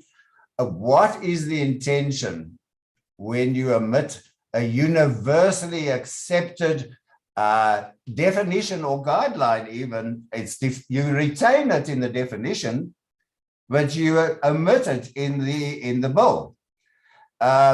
It's a deliberate attempt, and my issue is, because it's deliberate, what is the intention? And I think a lot of the argument under motivation is the legislator trying to say we've entered into strict liability, where we don't look at the definition or guidelines of reasonable practicability. We don't look at negligence. And basically what I'm saying in this, I am the author of this, and it's, I've thrown a lot there. It's hopefully to dazzle the other side. I've quoted court cases and thrown in a bit of Latin and so on. Basically, we're saying that it has now been established by every single court up to this constitutional court that we don't have strict liability, where you'd be punished without having a fault element. And fault is called mens rea, to show off.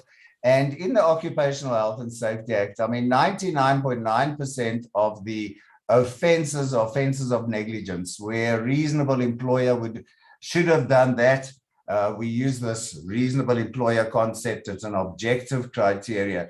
So every single offense, the state must prove that if it's an employer offense, the employer was negligent. And I list what the test for negligence is as well. It's as simple as that, is we don't understand the agenda. You see, it is used in, as far as is reasonably practical, then it is omitted in all the subsections and in further sections. And I, for the life of me, cannot understand why universally accepted concept of reasonable practicability has been omitted. Thanks, Reinhard. It ventures into draconian almost, if I could say. Yeah, thank you for that. We'll pick it up further more as well, where we highlighted the deletion of the reasonable practical in the sections. I think you might add one or two other things to it, but in a broad, that was our motivation wherever we found under section 8 and section 9 the deletion of reasonable practicable. Okay, then under this duty of the employer, it talks about conducting a workplace-specific risk assessment, and thereafter developing and implement a risk management plan in writing in respect of every risk identified. Again, a long discussion we had with the technical committee, technical persons that are involved in risk assessments in major hazardous installations, etc. Basically, if the definition is read like that, or rather again, prescription of how the plan must be developed and in writing for every risk. First thing that we picked up there is that the scope of the section is so wide that it's virtually unworkable. And again, we give a comprehensive reason there. We even give an explanation that even the fines, etc., that's linked to it is going to be a problem. We recommend that it simply states conducting a workplace-specific risk assessment and thereafter developing and implement a risk management plan. The word here in respect of every risk identified is too wide. Those that are specializing in risk assessment, I'm sure you will agree with us. You can go and read the full motivation if you want to. Then further down on the duties of the workplace, again, ensuring that the workplace-specific risk assessment conducted by a person who are competent to pronounce on all the risk associated at the workplace. Now, again, whoever written this, with all due respect, again, if we consulted our risk assessment specialist that's on the committee, again, the subsection is overly prescriptive and has moved away from self-regulating. The wording competent to pronounce on all risk associated with the workplace. This is an impossible threshold to meet. There's no person at any professional level who is competent to pronounce on all risk within a workplace. There's different people with different specialities, etc., at a higher level and at a lower level. So we basically just put that comment in there. We haven't got a proposed change here for the department, but we're just saying that the wording there is going to be over prescriptive. Again, with regards to the control measures, it ends off here in section D by saying that the risk management plan are complied with. We rather say that the plan are implemented and maintained. I think, Reinhard, is this the one where we said it's not the employer's duty to ensure that something is complied with. He has to ensure that obviously that is met or that it's implemented and maintained. Basically, we say it's a lack of clarity of what are complied with means in any case. This is the standard wording, implemented and maintained. We'll venture into that again later on. Okay. Then under section F, as you can see, as far as reasonable practice is removed again, the existing wording is inappropriate and legally incorrect. So to revert to the existing language, we recommend that reasonable practical is brought back. Basically what you've covered, Reinhard, I don't know if there's anything that prompts you here that you want to add to it. Yeah, I'm not sure where it is, but in the motivation, I did refer to a very recent Labour Appeal Court decision, which and the Labour Appeal Court is the equivalent of a Supreme Court of Appeal, one under the Constitutional Court, where it was a case involving the unilateral imposition of breathalyzers, the city of Johannesburg, imposing breathalyzers for their drivers of vehicles. And so it was a labor matter, but it was interesting that the judge referred to the definition of reasonably practicable. So he embraced it in actual fact, and then also cross-referenced it to the English legislation. And it is there in the motivation column, folks. If you want to read that particular case, you can also find it on my website, the entire case, and you'll see he's expanded and embraced the words reasonably practicable. In fact, this morning, I woke up at 4:30 a.m. and I read the most interesting article. This is a bit of a tangent, but I think Niels encourages me to try and embellish a bit and break away from this document. It's written by Professor Pierre de Vos, and I think you'll all find this very interesting because it's very current.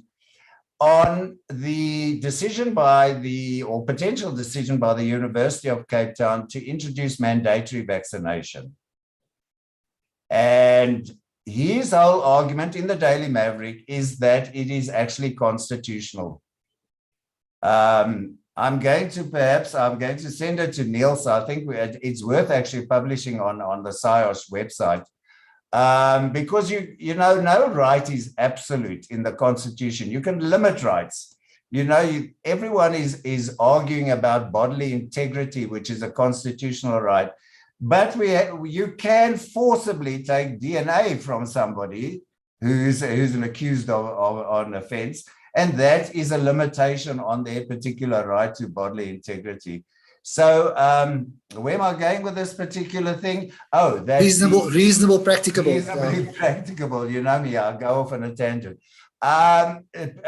Professor Pierre de Vos, the constitutional expert, always on the radio and TV, he embraces Section 8 as well, with the term as far as is reasonably practicable. And his whole argument, which makes it interesting, is based on the Occupational Health and Safety Act as a limitation on your constitutional rights. So we're actually using the Occupational Health and Safety Act, who would have thought, to limit certain constitutional rights that you have. You know, the anti-vaxxers are always falling back on the Bill of Rights and the Constitution.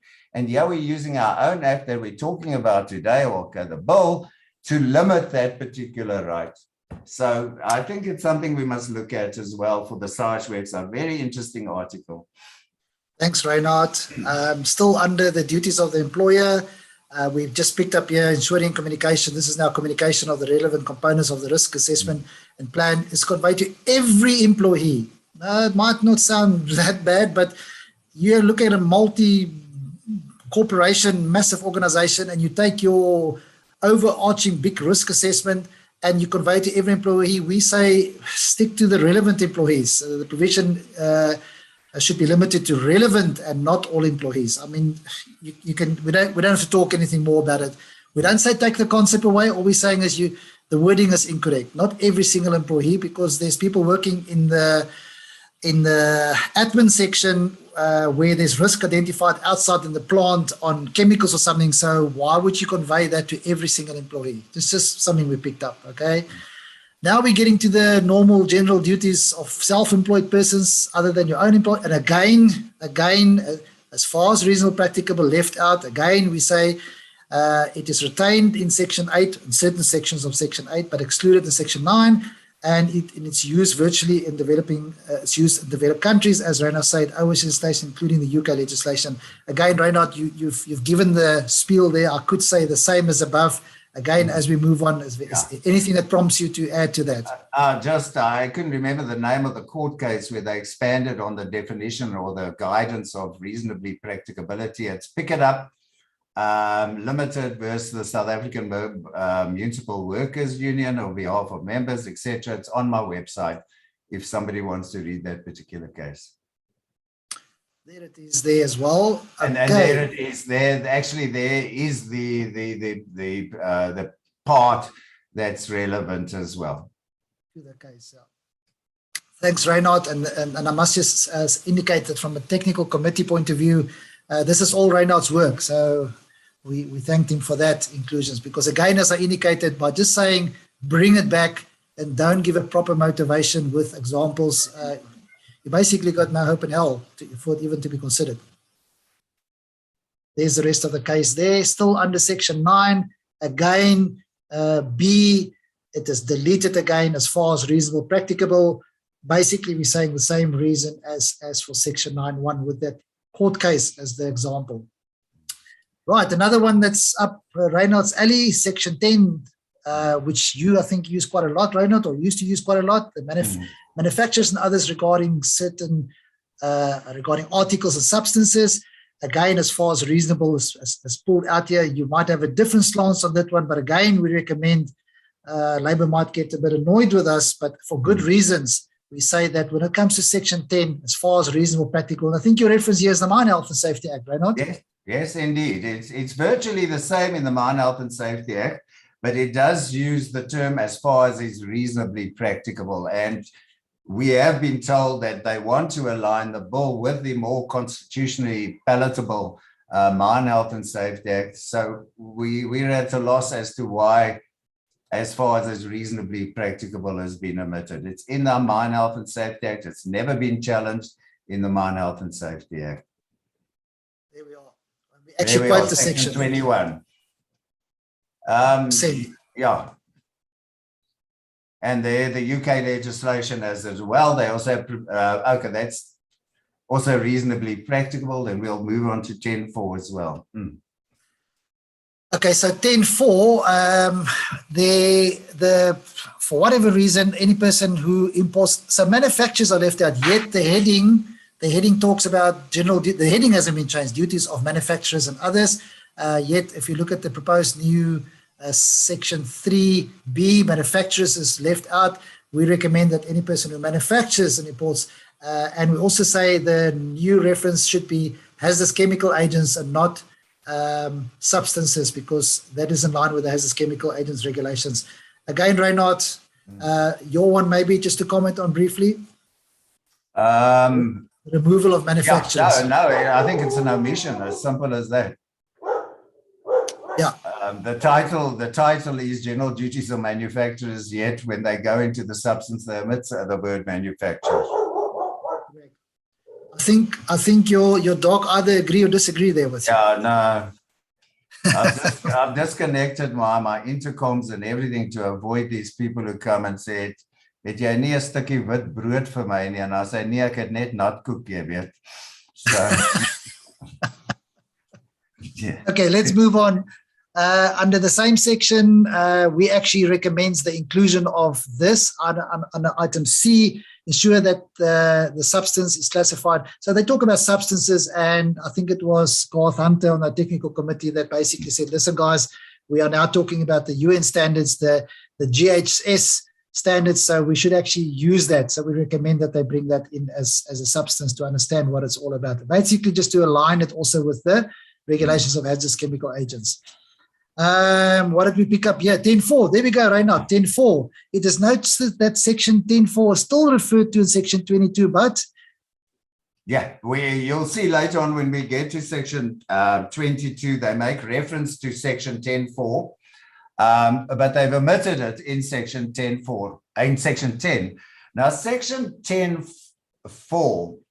Well, let's say section 10, you have a duty, let's say, as a supplier of an article, let's say a machine, to ensure that article is safe and without health risks and compliant with any standard that exists when used properly. And what 10.4 looked at is a situation where you have an article or a machine and you want to supply someone with that particular machine, and it's not compliant with the general machinery regs, for example, or any particular standard. And you can say then in section 10.4, which you can say to the recipient, undertake in writing that you will do the following steps you will take to bring it in compliance before you use it. And then that recipient signs on the bottom line, yes, I will take the steps you've told me before I use it. And that undertaking, once signed, removes the duty on the supplier of ensuring it's compliant and places it onto the recipient. It's a written undertaking. It's written into the Mine Health and Safety Act. So there we have a departure again from the Mine Health and Safety Act. They've retained the written undertaking in the Mine Health and Safety Act. Why do we leave it out in the bill when we want to align this bill with the more constitutional, palatable Mine Health and Safety Act? In fact, it's written into the English legislation as well, or the UK legislation. Does that mean that you can never supply anybody with non-compliant stuff? Is that a total prohibition or total ban? And we looked at food stewards as well. That's a contractual principle where you can actually say, I am supplying you food stewards with this, that, and the other. You know, but it's a law of contract there. I don't see what the purpose is in removing Section 10.4, unless they want to say, listen, suppliers, you can never supply an article that's non-compliant. And I mean, that will have an implication in industry where you get rid of secondhand stuff, provided you tell them what the steps are to make it compliant. You must guard this moving part, put it in place, because the general machinery regs say all moving parts must be guarded. This is what you do before you take it. Sign on the dotted line, and it's almost a contract. And that means I can sit back and I'm relieved of the duty of ensuring the guards are in place because you've undertaken to do it. Makes no sense whatsoever. Reynard, I think I think the example that comes to mind very briefly is if you take like maybe in the construction industry, the suppliers of heavy plant and equipment, for example, there comes a process or a time duration where it's replaced. The stuff that's replaced then or has to be get rid of, or the machinery has got a very large market value still, and is very still and used to use. However, like you say, the written undertaking to say that before you use it, please take note from the manufacturer or the supplier that the guards must be replaced, whatever the case may be. This eliminates it completely. So you could look at potentially millions and billions of rands of equipment that has to be chopped up and thrown away. Exactly. Where that was perfectly made provision for before. And the mines have taken cognizance and retained the equivalent of a Section 10.4 written undertaking. There's the full explanation there as well for leisure night reading. Okay, the famous listed work one. Again, you remember we said, well, let's not argue. At one stage we said, take it out. It's never going to be used. Then we say, well, so be it. Maybe the department has got a plan with it. They even made a change or two in it. We said, so what? It doesn't affect anyone that much. We had a look at it. I think it was just one comment under, no, nothing under listed work. General duties of employers, regarding listed work.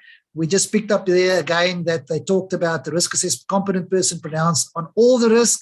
Again, it's the same issues that we picked up before. The risk assessment conducted for the workplace shall be conducted by a person or persons who are competent to pronounce on the risk associated with that work, not on all risk. It's a simple explanation. Furthermore, again, we got the situation where the management plan must be complied with. It's not good or proper written law. We rather say are implemented and maintained. So there's a duty on that employer or user to say that you have to implement it and maintain it. Again, we say very similar, the lack of clarity of what are complied with means. It's just something that the technical committee picked up. Again, not sure if Labour will take note of it. Duties to inform. Yeah, we have the same story again regarding the duty to inform. Regarding as far as reasonable practicable, it's removed. We recommend that it stays in as far as reasonable practicable, ensure that every employee is conversant with the hazard to his. Just in summary, again, by removing reasonable practical and substituting by hazard and rather risk. Again, this is a technical thing. I don't know why they decided that we should rather replace remove hazard and call it risk. Those that are technically involved in the hazard identification risk assessment. The wording was completely correct to make conversant with the hazards. And we're saying that it's not reasonable, practical must be brought back, and it must be hazards. And substituting the word hazard to risk will make it impossible for an employer to ever comply with the section. And there's our motivation there. There's even a bit of a calculation there given by one of our technical experts why we're proposing that. You are welcome to read that at your leisure time. I did see there was in the chat box if this document was made available. Yes, it's all over our website, and I think Gareth has given the link there as well. Not much further there that we picked up. We went through all the proposed changes. General duties of employees at work, the old faithful section 14. I think the only thing that we picked up here is under C, a very strange word. I mean, we all know what carry out means, carry out a lawful order. This is normal law. We picked it up that for some reason the department felt that carry out must be changed to execute. And after long debate, we say, like Reynard said, don't fix it, it was wrong. Execute is, we looked it up, it's a weird word. I mean, it's actually to put someone to death. So to say to execute a lawful order, all over law, worldwide, it talks about carried out. Anything that you want to add there, Reynard? Yeah, no, basically to say that Laws aren't written today for lawyers. They're written for everyone, particularly OHS legislation. So they must be understood by everyone, particularly employees, because these are their duties and they must be trained into their duties and fully understand their duties. Correct. Right, 14, we move on. We picked up here. Now, this is quite an interesting one. You'll all know that in terms of the general duties of an employee, one of the duties is to report anything that's hazardous to you or yourself or to a fellow employee or incident, to report it as it's read in the previous act as soon as practicable. As soon as you identify this or the incident, as soon as practicable to report it. In the wisdom, it's been changed to exactly the same, but as soon as reasonable practicable. Now, as much as we appealed for reasonable practicable to come back where it's supposed to come back, at the most weirdest place, the department felt to put reasonable practicable in here. Now, if you have studied OHS law and from your days in the classroom, and if you did a diploma or a degree, one of the things that you would have studied quite well, and I think it was quite a 14-point exam mark, is to unpack what reasonable practical means. It's a 4-component thing. Reinhard, you can give a 4-day class on what is reasonable practicable, that you had the means, versus the cost, etc. So what it's saying now is that an employee, if he spots something that's unsafe or an incident occurs to him or her, or whatever the case will be, must only report it when reasonable practicable. This means that this employee will have to now go through the process of, is it reasonable practicable for me to report this? Let's look at do I have the means? Do I have the cost, etc., etc. And we believe, again, it's something that perfectly made sense. We're not going to fire the guy because he had to first get a taxi or go home or whatever the case, and he could only report it the next day to the supervisor. But by putting in reasonable practicable, he or her has got a choice now. I must first do some evaluation before I decide I'm reporting. Reinhard, I don't know if I'm explaining it correctly. You absolutely. We ran through it last night. Feels like I did this presentation 3 times already. We were up late last night. Anything to add there? Nothing? Nothing. Okay. Nothing there to duty to interfere. Yeah, the famous 16.1. I don't know if you guys picked it up. The first things first, they used the incorrect number. There's nothing there that suggests that 15 is deleted and that the section 16 must now become a section 16. So we just point out to the department, first of all, guys, it appears that you incorrectly numbered it. And then there we go again. As far as reasonable practical has been removed, again, the section appears to have been incorrectly numbered, number 1. And the removal of reasonable practicable. If you missed anything of what you mentioned before under reasonable practical, Reinhard, give us a shout. Or again, the same reason. Yeah. I think one of the committee members were bold enough to make a statement there, which I don't want to quote there. Yeah. Anyway, let's leave it at that. Yeah. Here's an interesting thing. They changed the chief inspector officer shall develop. We recommend that the law or the international accepted is to ensure. Basically, Reinhard, come in here. We say it's a grammar thing. Shall means that you physically will get up and do it yourself, Mr. Employer. That seems to suggest what this 1A out reads. So it's far better to say that the CEO shall ensure, because the CEO is really not a health and safety practitioner, specialist. So he must develop, it sounds as though he or she, sorry, I must be gender friendly. The CEO shall develop, implement, and continuously review the health and safety management system as the employee may be directed, which not in terms of 7.1. And we just say, no, he must ensure that's done. Other people does it, and he must ensure that it's done. Because he doesn't or she doesn't have the competencies. I'm still stuck on the ye's here. I'm going to have pens thrown at me by the ladies if I continue. Yeah. And with I won't talk about that joke, eh? No, please about not, Reinhard. The reasonable man versus the reasonable person. Yeah, we know that one from you. Yeah. So let's carry on. The standards were hired or lowered. Yeah. Anyway, thank you very much for that, Reinhard. I mean, it makes perfect sense. I'm sure you all agree.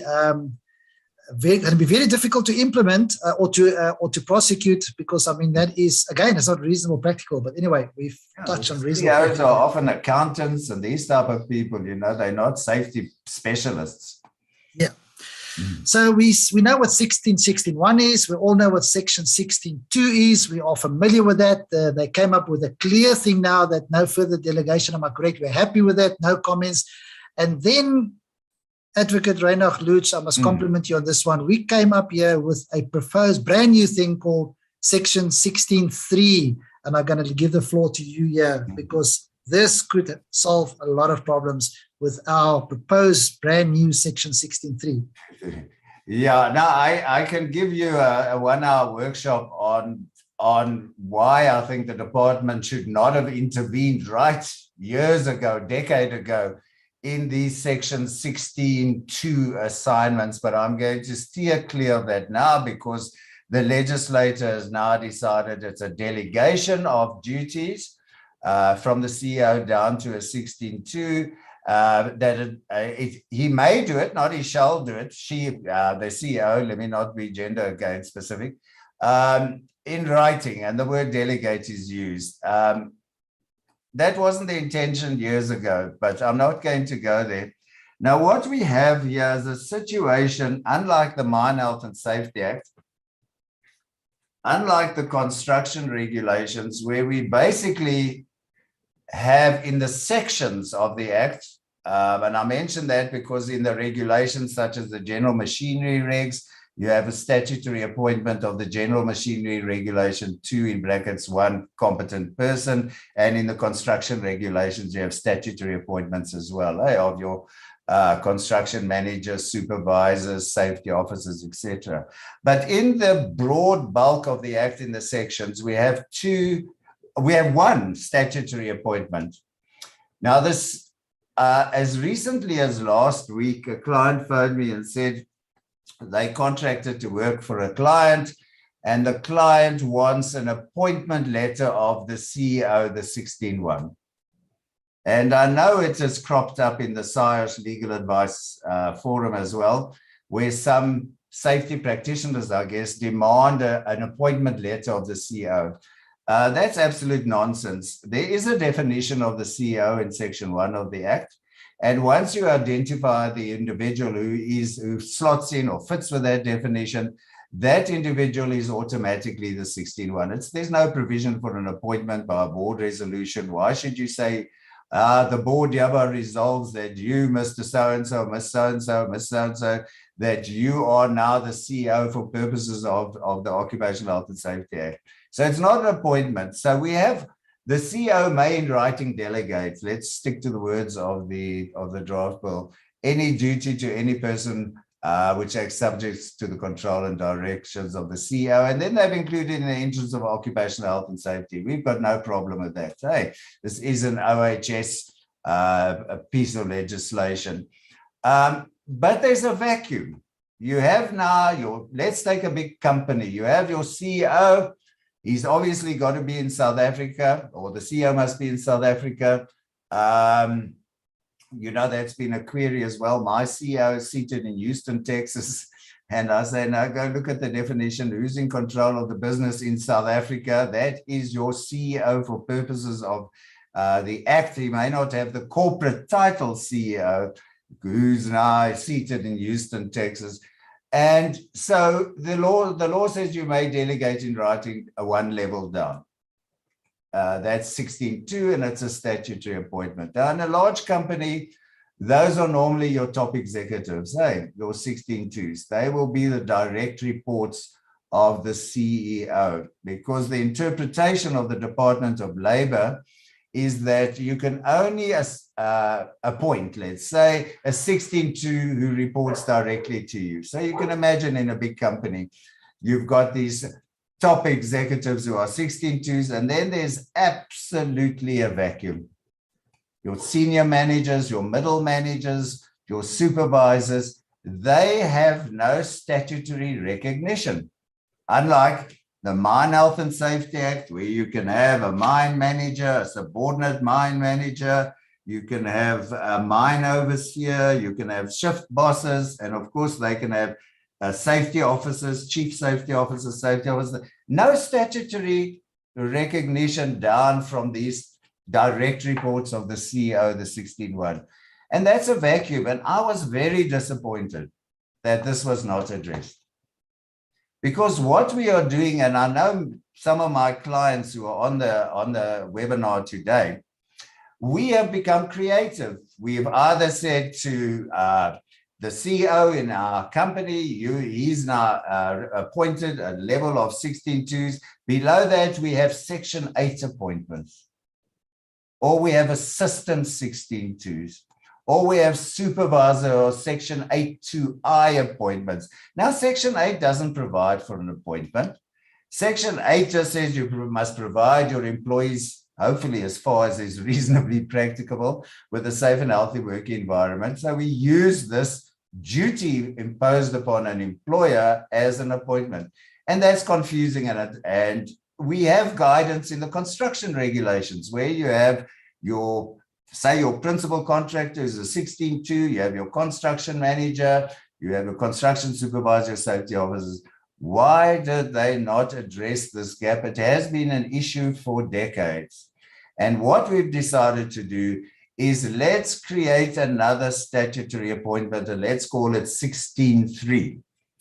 And we say Section 16.3, except where specific written appointments are prescribed in terms of any regulation promulgated in terms of the Act.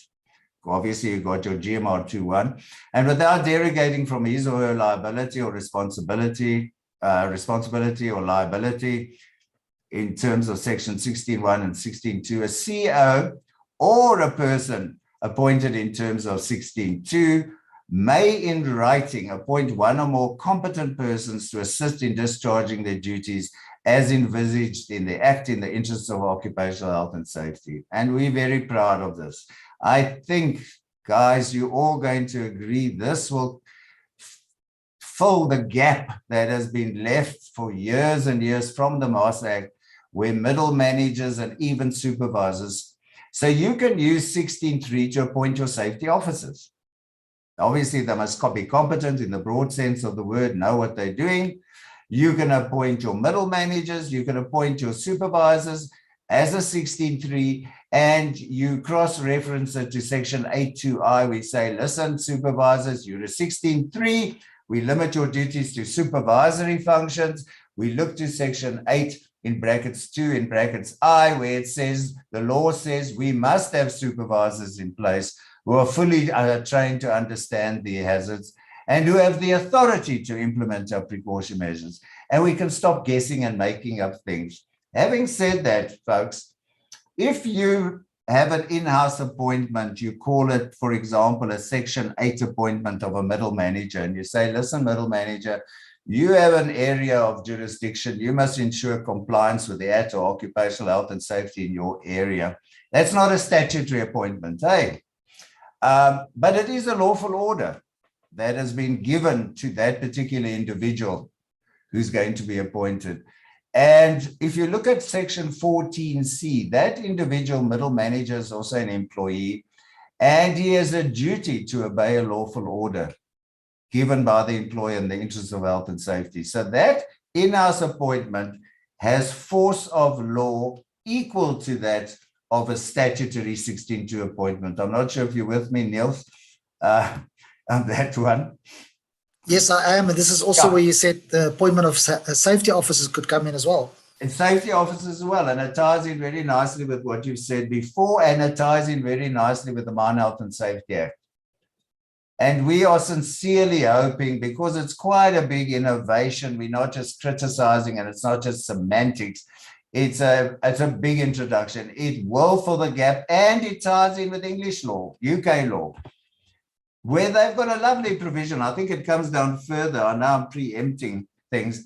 The UK law says every employer shall appoint one or more competent persons to assist him, notice they're sexist, in undertaking the measures he needs to take to comply with the requirements and prohibitions imposed upon him or under relevant statutory provisions. I mean, why have we not looked at this before, and why did they not take it into account in the draft bill. So we do say, yeah, I think we've got it further later on. That particular paragraph, an employer, CEO, agent or employee commits an offence. We'll cover that, Niels, when we get to that 37A, I think it is. That's the one, yeah.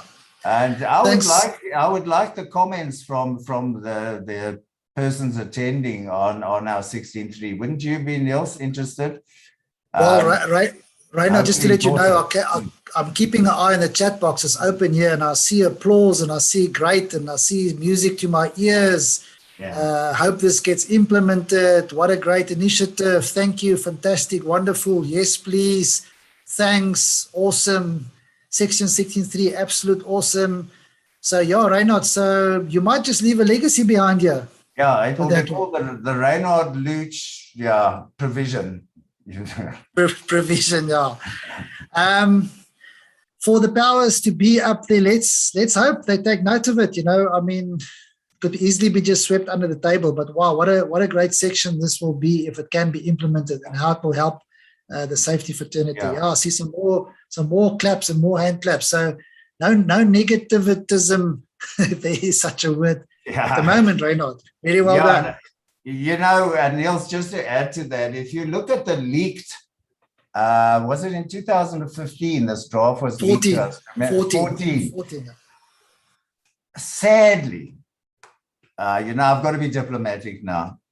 They haven't applied their minds post 2014. I mean, it's virtually identical to the 2014 leaked copy. And yeah, that's as much as I want to say without getting into trouble. Because remember, this session is recorded and it's going to be permanently for life on YouTube channel of Saiosh. Yeah, we can be polite behind them, non-polite behind their backs. Yeah. Okay. Reinhard, let's move on. Thank you very much. Well done. The committee was thrilled when we saw this thing. We took some time to get the wording right, but we got it there, and let's hope it's get taken notice of. Then the normal health and safety representative, there's some changes made. We're not too perturbed about anything there. As you can see, we didn't submit comments with the changes or anything new. I think there was just one issue that we picked up. They just talked about the functions of the health and safety rep. For some reason, it was decided to say that the functions in respect of his or her workplace or the section of the workplace has been removed. We a bit of a technical thing. What we said, you know, the workplace is defined. Am I right, Reinhard? And it's huge. Yes, it's defined. The workplace is defined, so you can't basically say in respect of the workplace. You have to say for that specific section. It's now giving less clarity to where the safety rep will have to have a responsibility by taking the section of the workplace out. Yeah. So we basically say, please bring it back. Otherwise, you're dealing with the definition of workplace. Just for everybody's benefit, a workplace means any premises or place where a person performs work in the course of his employment. It's very broad. We prefer section of a workplace. So again, you know, without criticizing too much, I mean, there's a perfectly written thing. We all know it's a section of the workplace, although it's a proposed new section. There's a proposed amendment to take the section of the workplace out. I mean, we all know that the safety rep has to be appointed for a section. It can't be for the whole plant or the whole company, you know, or the workplace. I mean, that's clarity. Okay, leave that as it is. What did we pick up here? We're still under the duties of safety reps requested from this. Okay, so here we have a situation. I'm going to just summarize quickly for you. It basically says that if certain information is required from the inspector, the health and safety rep is waiting for it, where such information is not made available within 14 days, the inspector the information will be requested from the chief inspector. So we basically say, please give some clarity here. I mean, here you got a safety rep that's supposed to wait for information from an inspector that came under the incident investigation and not forthcoming. There is no ways. What is the procedure? How is that employee going to jump straight away to the chief inspector? So I don't know if you want to add there, Reinhard. Yeah, no, it's just odd because number one is to receive information from the inspector that the inspector may not have. Correct. It's essentially. And then if you don't get it, go and ask, you will go and get the information from the chief inspector. I mean, Yeah. Ibozana is not going to be in a position to start dishing out information. He will not even have it.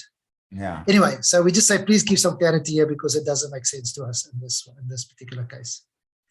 This is interesting. We're not talking about the normal health and safety committees. We talk about the duty or the function of the health and safety rep, where they may convene. That is the word, where they may convene meetings. So we're talking about that one. But yet in the proposed section, they changed it to attend. The complete meaning of it then is lost. We say you have to say convene.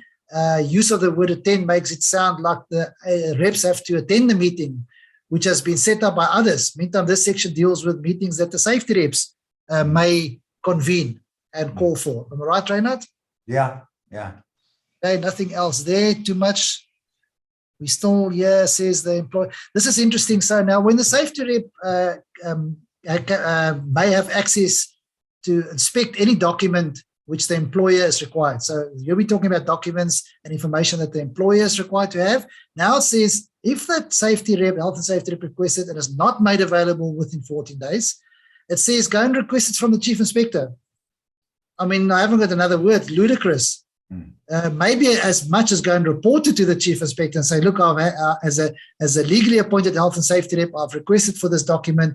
It's not forthcoming, but you can't say go and request it from the chief inspector. So we say change to provide clarity. Maybe go and report it to the chief inspector. Nothing to add, Reinhard? Nothing to add. Your juicy stuff is still coming. Yeah, no, we ran through it last night. We scratched our head last night. Okay, so basically here under the functions of the health and safety rep, if you read that, I don't want to go into too long, the process that they say here, that if you have issues, the steps to be taken and reported to the inspector, and then to the trade union or trade unions. If you read it carefully, we propose slightly different to say that first, surely there must be a resolution with the inspector before referring the matter to the representative trade union. So we don't say don't refer it to the union, but surely there is a more chronological way than rather reporting it straight to the trade union. That's just something we picked up. Nothing to add, Reinhard? Nothing to add. Okay. Basically here we're talking about the old terminology of substance. It should read chemical substance just to bring it in line with the RHCS. Here's a word used, ensure. Shall ensure that all relevant information and training shall review, ensures a duty of the employer, not of the health and safety committee. So this is duties of safety committees. Just briefly, Reinhard, that's correct. Am I right? Absolutely. Okay, yeah, we just basically picked up that they use a wording as spelled out. Now, our expert on the technical committee that has written law before says this is poor law writing. As spelled out should read as provided, and we just pointed it out there. Suggest that as spelled out is not typically a legal wording. It should be as provided. Nothing major. 21, general prohibitions. We had nothing to add there. Sale of certain articles subject to provision of section 10.4. There we go. Remember, they say remove it, but they leave it in. Sale of certain articles. Refer to the motivation that we had under section 10.4. Something to add, Reinhard? Yeah, perhaps just to point out, because I even get confused, that where there's a blank there, that section 22 remains in the bill. Correct. So what they're doing is they say subject to the provisions of section 10.4, but they've deleted section 10.4. So it just makes no sense. And we want 10.4 back as well, because in any case, in the Mine Health and Safety Act. Yeah. So we say please refer to our motivation there. And as you indicated, Department of Employment, you left it in there. So either leave it there. So we're rather prompt for leaving it than correcting your own error above there. So we're under reporting of incidents. So I'm sure you all picked this up as well, the normal reporting of incident. There's a nice explanation of what type of incidents must be reported, blah, blah, blah, etc. So it's this kind of incidents. We're all familiar with it. I think it's perfectly written. And then it says, or a major incident occurred. So instead of changing this here, the department left this part and went to B and say, let's remove a major incident and let's add a couple of things there. In the course of an employment incident occurs which result in any personal injury or illness that must become reported. It's already covered there at what kind of incidents must be reported. So they replace major incident, take it out and give another explanation there. We say simply major incident must be brought back. The incidents is covered there already. I will later talk about that. Reinhard, your views on this was the same? Yeah, my views was the same. So they've left out a major incident, but you know, there are certain reportable things. I'm just going to get to it. Maybe it's further down. I'm not sure where there we go. So what if you have a major incident, but there's no uncontrolled release of a substance under pressure? Can that happen? It would mean that, you know, it's not reportable. Can you have a major incident where machinery or part there are fractured or failed? That's because that's only then it's reportable. Can you have a major incident where machinery ran out of control or didn't run out of control, which makes it non-reportable? So these non-result things where people weren't injured, died, or became ill, there are certain exceptions that make it reportable, and they could be a major incident or they could not. So, you know, I'm struggling to understand the reasoning there. Yeah, and further to that, if I might add, Reinhard, the proposed inclusion here is that results in any personal injury or in personal injury. So, I mean, I know we maybe went overboard here, but a paper cut is a personal injury. Yeah, yeah. And I mean, do the Department of Labor, Employment Labor have the manpower to actually deal with this if every single incident must be reported? So this one is a bit of a problem. Yeah, it's superfluous because it's covered above. It's covered above injury, the top. I mean, why say personal injury? Injury is personal, illness or death. You know, I think we'll move on to the Mine Health and Safety Act. Talks about serious injury, serious illness. You know, not such a bland term as personal injury. You know, that's so damn broad, you know. And but there's no superfluous, essentially. B is superfluous completely because it's incorporated into A. So it should be deleted. Yeah. We're talking about the Bill's proposed B. Yeah, the Bill's proposal, the B part is superfluous, save that a major incident has been deleted because it's covered in A. There's your injury, there's your illness, and there's your death as well. If a person dies, it's reportable. So it makes sense to have B.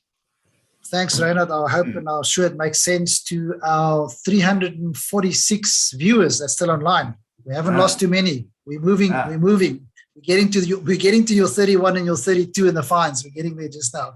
So that's reporting of incidents. Just under this item A, they still talk about hazardous substances. Again, just for consistency, it should be referred to chemical agents as per the hazardous biological agents regulations and the globalized standards. Nothing much there. Yeah, we talk about the statistics. The incident statistics shall include statistics of contractors. So there's a provision that the employer must now not only submit all statistics, which is possibly a problem on its own because of the Department of Employment Labor have the manpower. We reckon delete this. Reinhard, you can maybe just speak to that two sections there, why we motivated to delete that, including the statistics of contractors. It's not a great idea. Okay, I don't think I was the author of this, but I understand it. So this is an innovation, the statistics reporting. I mean, there isn't such a thing in the current act. And what they've done is they've used the term contractors. Now, contractors aren't defined in section 1 of the act. We're talking sections. It's defined in the construction regulations. The term that's used I mean, this is semantics, but you know, this is the only opportunity to fix things. The term that's used is mandatory. It's not mandatories, incidentally. It's with the A there.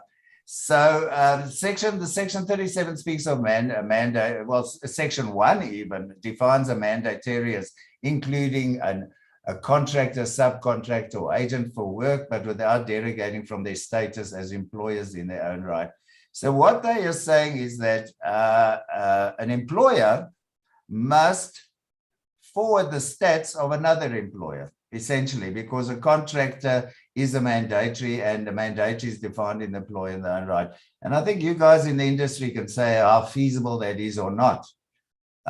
You know, you're going to rush to your contractors on a construction site or whatever and say, you know, where your stats, nag. They are employees in their own right. They should have that duty themselves. I think that was the thrust. I wasn't too involved with it. Yeah, and basically the section seems to clash with section 37.2. Yeah, 37.2 is a problematic section because it was badly written in the current OHS Act. Basically, 37.2 is a written agreement that's encouraged, not compulsory, between an employer or a client in construction and a mandatory, say, a principal contract in construction, where you have an arrangement and a procedure between yourself and the mandatory to ensure the mandatory complies with the act. It's as simple as that. But it's important as we go along, when we come to acts not affected by agreements. Prod me, Niels, if I forget. So what it encourages you to do is you can say, maybe I'll say it now. You have a certain duty in life. For example, as an employer, you have, under the General Safety Regulation 2, capital A, a duty of preventing intoxicated people from entering the workplace. That's your absolute duty. In terms of 37.2, you can pass that duty on to a mandatory, a security company, and say, listen, you're going to act on my behalf, and you are going to discharge the duty on my behalf. And that gets done in a section 37.2 written agreement. So you're actually altering the law. In a way, you're taking your duty that the law gives you and you're giving it to a contractor or mandatory, a security company. And that's basically what 37.2 says, and it's mandatory as well. Correct. But I wasn't the author of this. It's got to do really with stats, and the argument from the committee was these contractors, and we don't like the term contractor because it's not used in the sections of the act. They should give forward their own stats. Correct. Thanks, Reinhard, and sorry for throwing you under the bus there. No, it was also not my work, this particular section. I just spotted the one. I don't want to take questions now. I just spotted the one is section 37.2 only for contractors, construction. No, not indeed. You just gave the example that a meat factory can point a mandatory at the gate, which is a security company. That's what the section is meant for. Reporting to the Chief Inspector regarding occupational diseases. I don't think I want to spend too much time here. We just highlighted here compensation for occupational injury diseases. Reinhard, I think without taking too much time, because we are running out of time, we picked up the medical practitioner and third schedule instead of the second schedule. So they also referred to the wrong schedule here. Is that correct? Yeah, indeed. And just to add that, I challenge any medical practitioner to really know this provision 25. It's been on the statute since 1993. In fact, I went to my doctor and mentioned it, and she said that, oh, yeah, send this thing to me. I've never heard of it. I said, you've got a duty in law. You can get a fine. You can get an administrative fine, believe it or not, section 25, a 50,000 Rand fine if you don't report it. You, Dr. So-and-so. Correct. Okay, under section 26, victimization or victimization forbidden. If you go and read the new section, proposed section 1 and 2, which is there, we basically recommend leave the section rather like it was, simply because it gives now less protection against issues of reduction of pay and such like. Anything to add, Reinhard? Yeah, no, victimization, I'll just go back to it. The word, it's spelt out, victimization forbidden. And what did they use the word? Victimization forbidden, may not discriminate. It's just that it's trying to fix what's not broken, essentially. Yeah. It gives more detail. You can't deduct remuneration, you can't dismiss, and you can't have conditions less favorable. And this is very broad. I don't know the reasoning for that. Okay. We're not totally running out of time, but there are one or two that I know is your speciality, so we better move on to get to them. We didn't comment anything here. Section 27, designation of functional inspectors. We didn't have too much problems with the functions of the inspectors, even the change or proposed changes to the inspectors, whatever makes the department happy, as long as it does not affect the employer too much. The appointment of the inspectors by the minister, it's administrative of nature. We had no comment there. What did we say here? Remove the section. Why? Perform any of the other functions. Review process of the courts is missing. Can you remember what we spoke about this year, Reinhard, under okay, we went the order of this as well. Okay, Yeah, I think we'll cover it later when we get to. But our recommendation is to remove this section in any case, because it deals with 37A. Yeah. It's to do with the fines. We'll talk about that just now. That's the one there. Okay, well, let's not touch on it now because we will be touching on it under the fines. Wasn't this the issue that the inspector can make these, issue these fines, where if we compare it to the Mine Health and Safety Act, the inspector can report it in writing to the principal inspector of mines, which is fundamentally different to what the duties here. In the Mine Health and Safety Act, you cannot, as an inspector, unilaterally impose a fine. You can recommend to the principal inspector that a fine be imposed. And obviously there's a process where the principal inspector will then digest everything and then determine a fine. And the fines in the Mine Health and Safety Act are up to R1 million, incidentally. So they're not the proposed fines we see under administrative fines in the bill. So that's the issue here. In our act, it's now proposing that the inspector can issue these fines, where we say rather remove it. Okay. Right, let's move on. Something been picked up by one of our technical gurus on the technical committee. Basically, it allows for photographs, etc.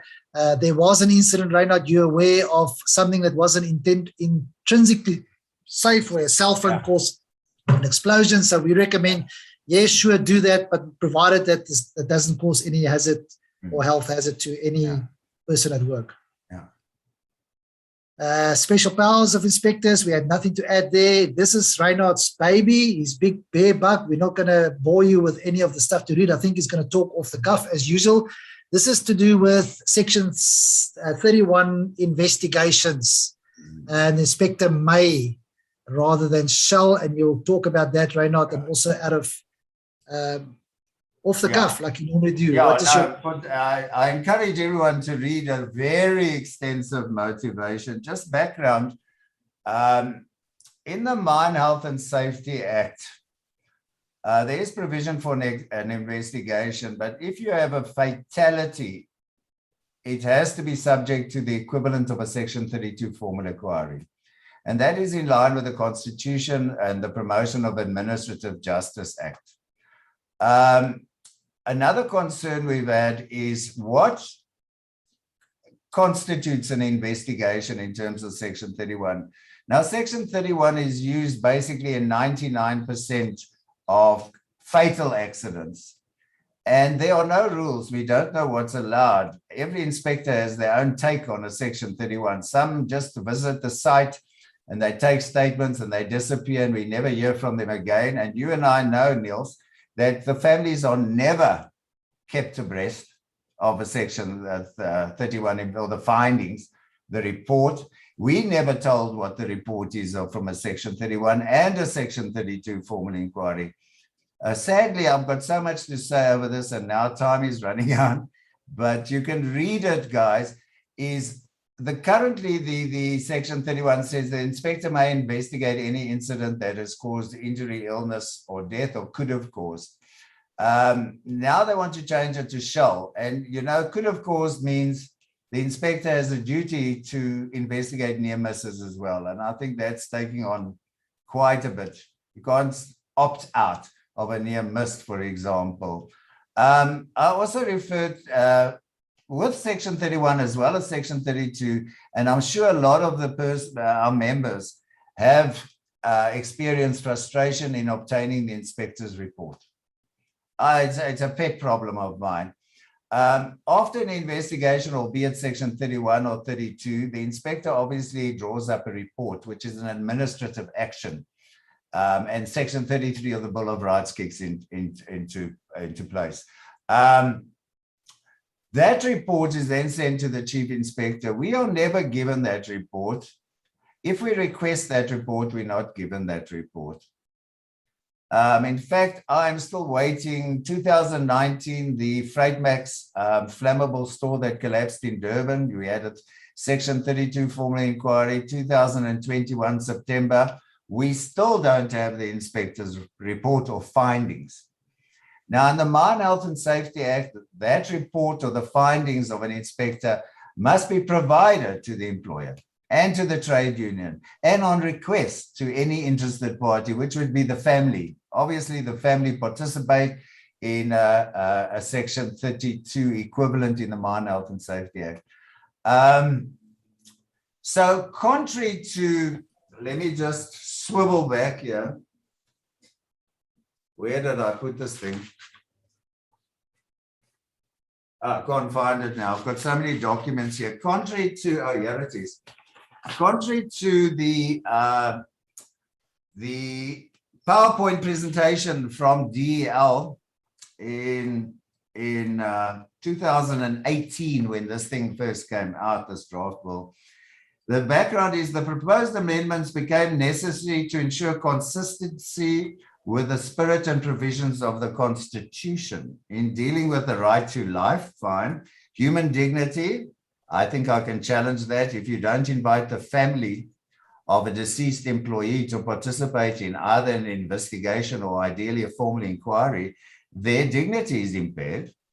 The right to fair labor practice, we can leave that. Access to information, completely flouting it today. We cannot get the inspector's reports, despite that court case which I mentioned there, where the Gauteng North High Court has said, you are flouting the Constitution. You see there, Judge Matojane. Here's the report. Then access to information, lawful, reasonable, and procedural fair administrative decision-making. That I challenge as well. So basically, Section 31, the way it's conducted today and the way I predict it will be conducted in the future, particularly with fatal accidents, is in my view unconstitutional. One, a fatality, as in the Mine Health and Safety Act, should be subject to a formal inquiry where you have participation, where you have cross-examination. You've got the audi alterum partem rule where the other side must be heard. In the Mine Health and Safety Act, you must invite the family to participate. They want to know what the facts are. This is flouted in the bill currently, sadly, and of course in the current OHS Act. So basically, I've got a lot to say. I think down the line, Niels, when this thing is promulgated, we can spend some time just on this particular topic, you know. Thanks, Reinhard. Yeah. I have moved on to formal inquiries 32 because you covered both. We also see our exact same motivation for the change as for 31. As we move on, we might pick up something else. It's just the inspector's report. I mean, it's the failure to provide us with a report is in breach of the Constitution and the Promotion of Administrative Justice Act. It's as simple as that, and they know it.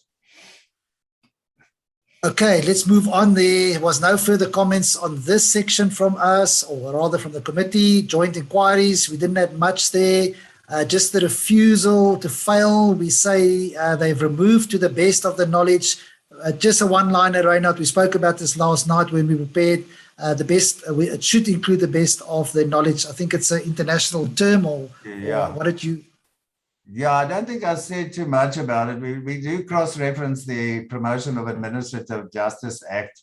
You know, I think I said last night, you know, remember your constitutional right to remain silent and not to incriminate yourself, basically.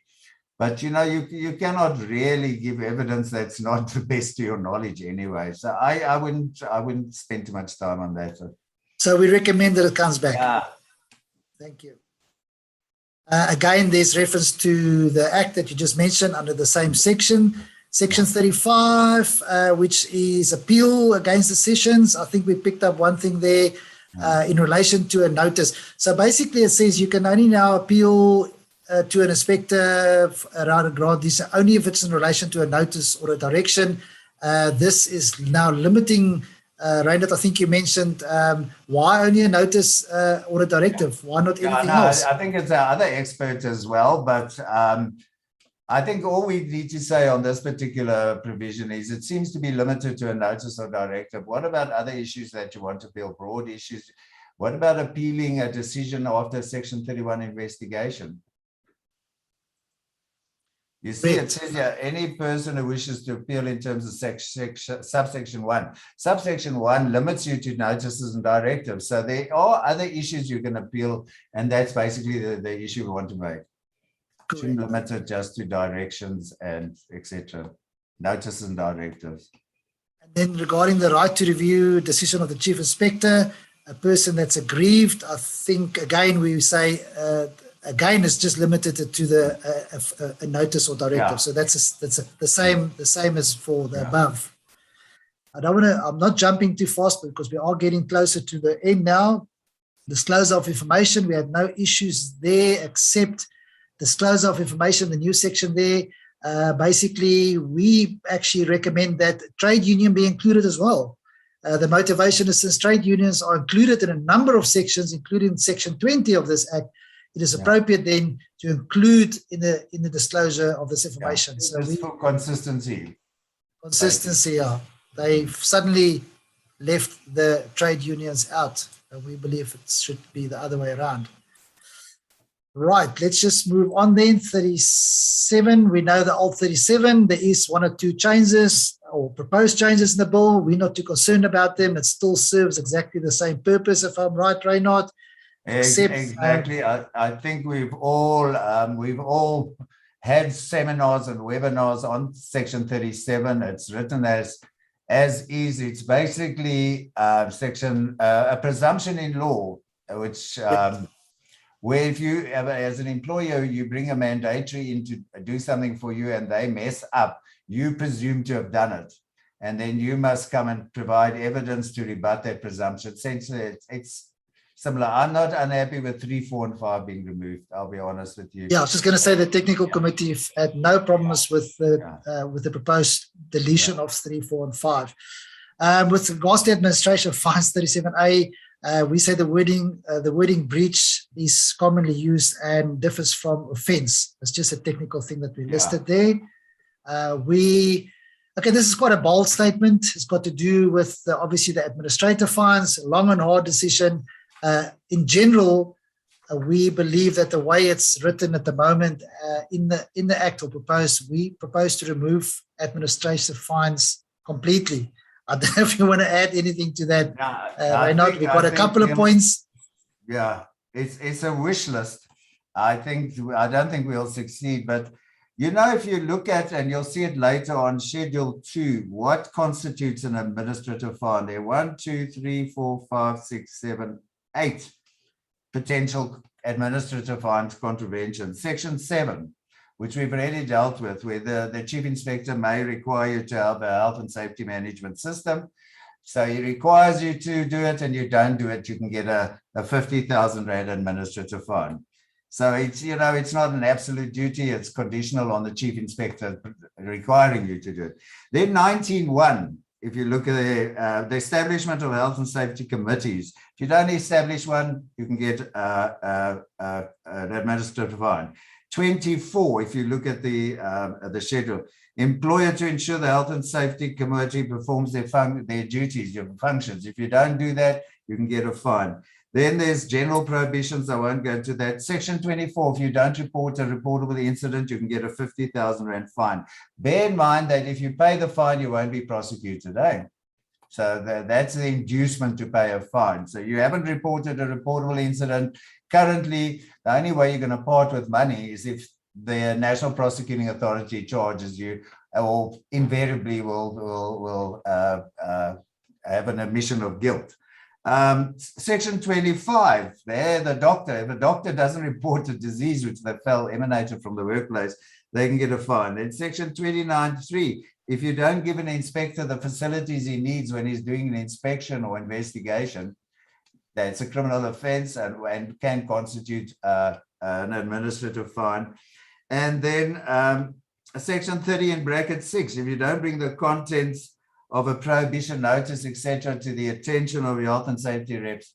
So, I mean, why have all this trouble, all this schlep involved with the administrative fine when you confine it to these broad basic things, which most of them, I would say, you could have maybe even a contravention notice served as opposed to an administrative fine. So I don't see the purpose. If you could get an administrative fine for every administrative failure, for example, the law says in the general machinery regs, you must appoint a competent person in writing in a full-time capacity to ensure machinery is safe on a premises and you don't do it. Then I can see, okay, we're going to give you an administrative fine. But it's not covered in Schedule 2. It's these basic health and safety rep committee stuff, bringing notices to their attention. I mean, I think it's ludicrous to actually venture there. And I mean, the amount of PT that you have to do involved in an administrative fine doesn't warrant this limited applicability. And keeping in mind, Reinhard, as well, that unlike the Mine Health and Safety Act, it can be issued by the inspector. Yeah, and not, which is on a recommendation. problem by itself. Yeah. You know, if you want to align it with the Mine Health and Safety Act, then the inspector must recommend to the chief inspector that a fine be imposed. Simple as that. Thanks, Reinhard. So I think this is the last main one that we want to talk about is this brand new inclusion criminal liability in terms of a brand new section 37B. We've got a couple of pointers here. If you maybe just want to take us through, not in too much, but just in brief, what is the issues from a legal point of view with this new criminal liability? Okay, now folks, remember because time's running out and I can hardly see straight. The motivation is very important. I encourage you guys to read it. I mean, you can use the legal advice forum. I suppose I'm safe to say it, Niels. In this regard as well, and I can send you something. But this is a new one. Just go a bit up. I can read it actually. Yeah, the OHS amendment. An employer, chief executive officer, manager, agent, or employee commits an offence by contravening or failing to comply with the provision of this act, thereby causing a person's death. Very important. One, where's this manager defined? Where's this agent defined? Suddenly you start using manager, agent, and there you can see an employee is equally liable as a CEO, as the employer. The employer will invariably be a company, a corporate body. Let's focus on death. What this introduction of this particular provision is, it creates a new crime. A statutory homicide crime, which doesn't exist in the Mine Health and Safety Act, which I can't see exists anywhere in the world, although I'm on a rocky ground here. I know the British have a corporate manslaughter charge. Now, we have a crime of culpable homicide, which is a common law crime. So if you negligently cause an employee, let's say, his death at the workplace, you're potentially guilty of culpable homicide. You as an individual or a natural person, as well as the corporate body. A company can kill people negligently. Believe it or not, you'll find that in section 332 of the Criminal Procedure Act, and many case studies where companies have been convicted as a juristic person or corporate body. But now they're saying, oh, listen, if you killed somebody at the workplace, to be callous, you've committed a crime. So you're creating an additional, unnecessary statutory homicide offense. And what is the implications of that? Currently, an inspector is not empowered to recommend culpable homicide charges because culpable homicide is a common law crime. It's an unwritten crime. It's a serious crime. You get a criminal record. I'll give you an example. An employee is killed during the course of employment, and it's determined there were negligence. They failed to do this, that, and the other. That is a Section 8 contravention. Hey, you failed to provide the deceased with a safe and healthy working environment. But so you recommend as an inspector, because you cannot say to the inspector, I recommend you charge the employer with culpable homicide, because that's outside your mandate. You've got to stick to the statutes. And there's no culpable homicide in the OHS Act. And then the National Prosecuting Authority will look, there was negligence in Section 8. I am going to include a charge of culpable homicide. I know this might sound technical, but this is going to have implications for us in the legal fraternity. Now they're saying, listen, Inspector, you can recommend a contravention of, what is it? It's 37A. 37B. 37B, sorry. Criminal liability. And what's the point of it when you have got culpable homicide charges? Why do you want to bring an additional statutory? It will be less serious than culpable homicide because a statutory homicide offense is less serious. I hope you guys are with me, because sadly the parts where I had to come in are at the end of the day. Then you can also be, if somebody becomes ill, you can be charged with this Section 37B contravention as a manager, as an agent, as an employee, as a CEO, as an employer. That's the Mine Health and Safety Act talks about serious injury or serious illness. I mean, I've talked about illness, and they talk, and then they limit this contravention to disabling injury. What about if you're injured and you're not disabled? Is that not a crime? You guys with me? Correct. No, I think it's only Niels who can say he's with me. I'm talking on behalf of 325 members. Yeah, right. But you know what I'm saying is, correct. Currently, Section 38 in brackets 2 says if you injure somebody negligently, it's a crime. It's a unique crime. Now they're saying, well, no, we're going to limit it to disabling injury. Therefore, a normal injury that's not disabling is not a crime.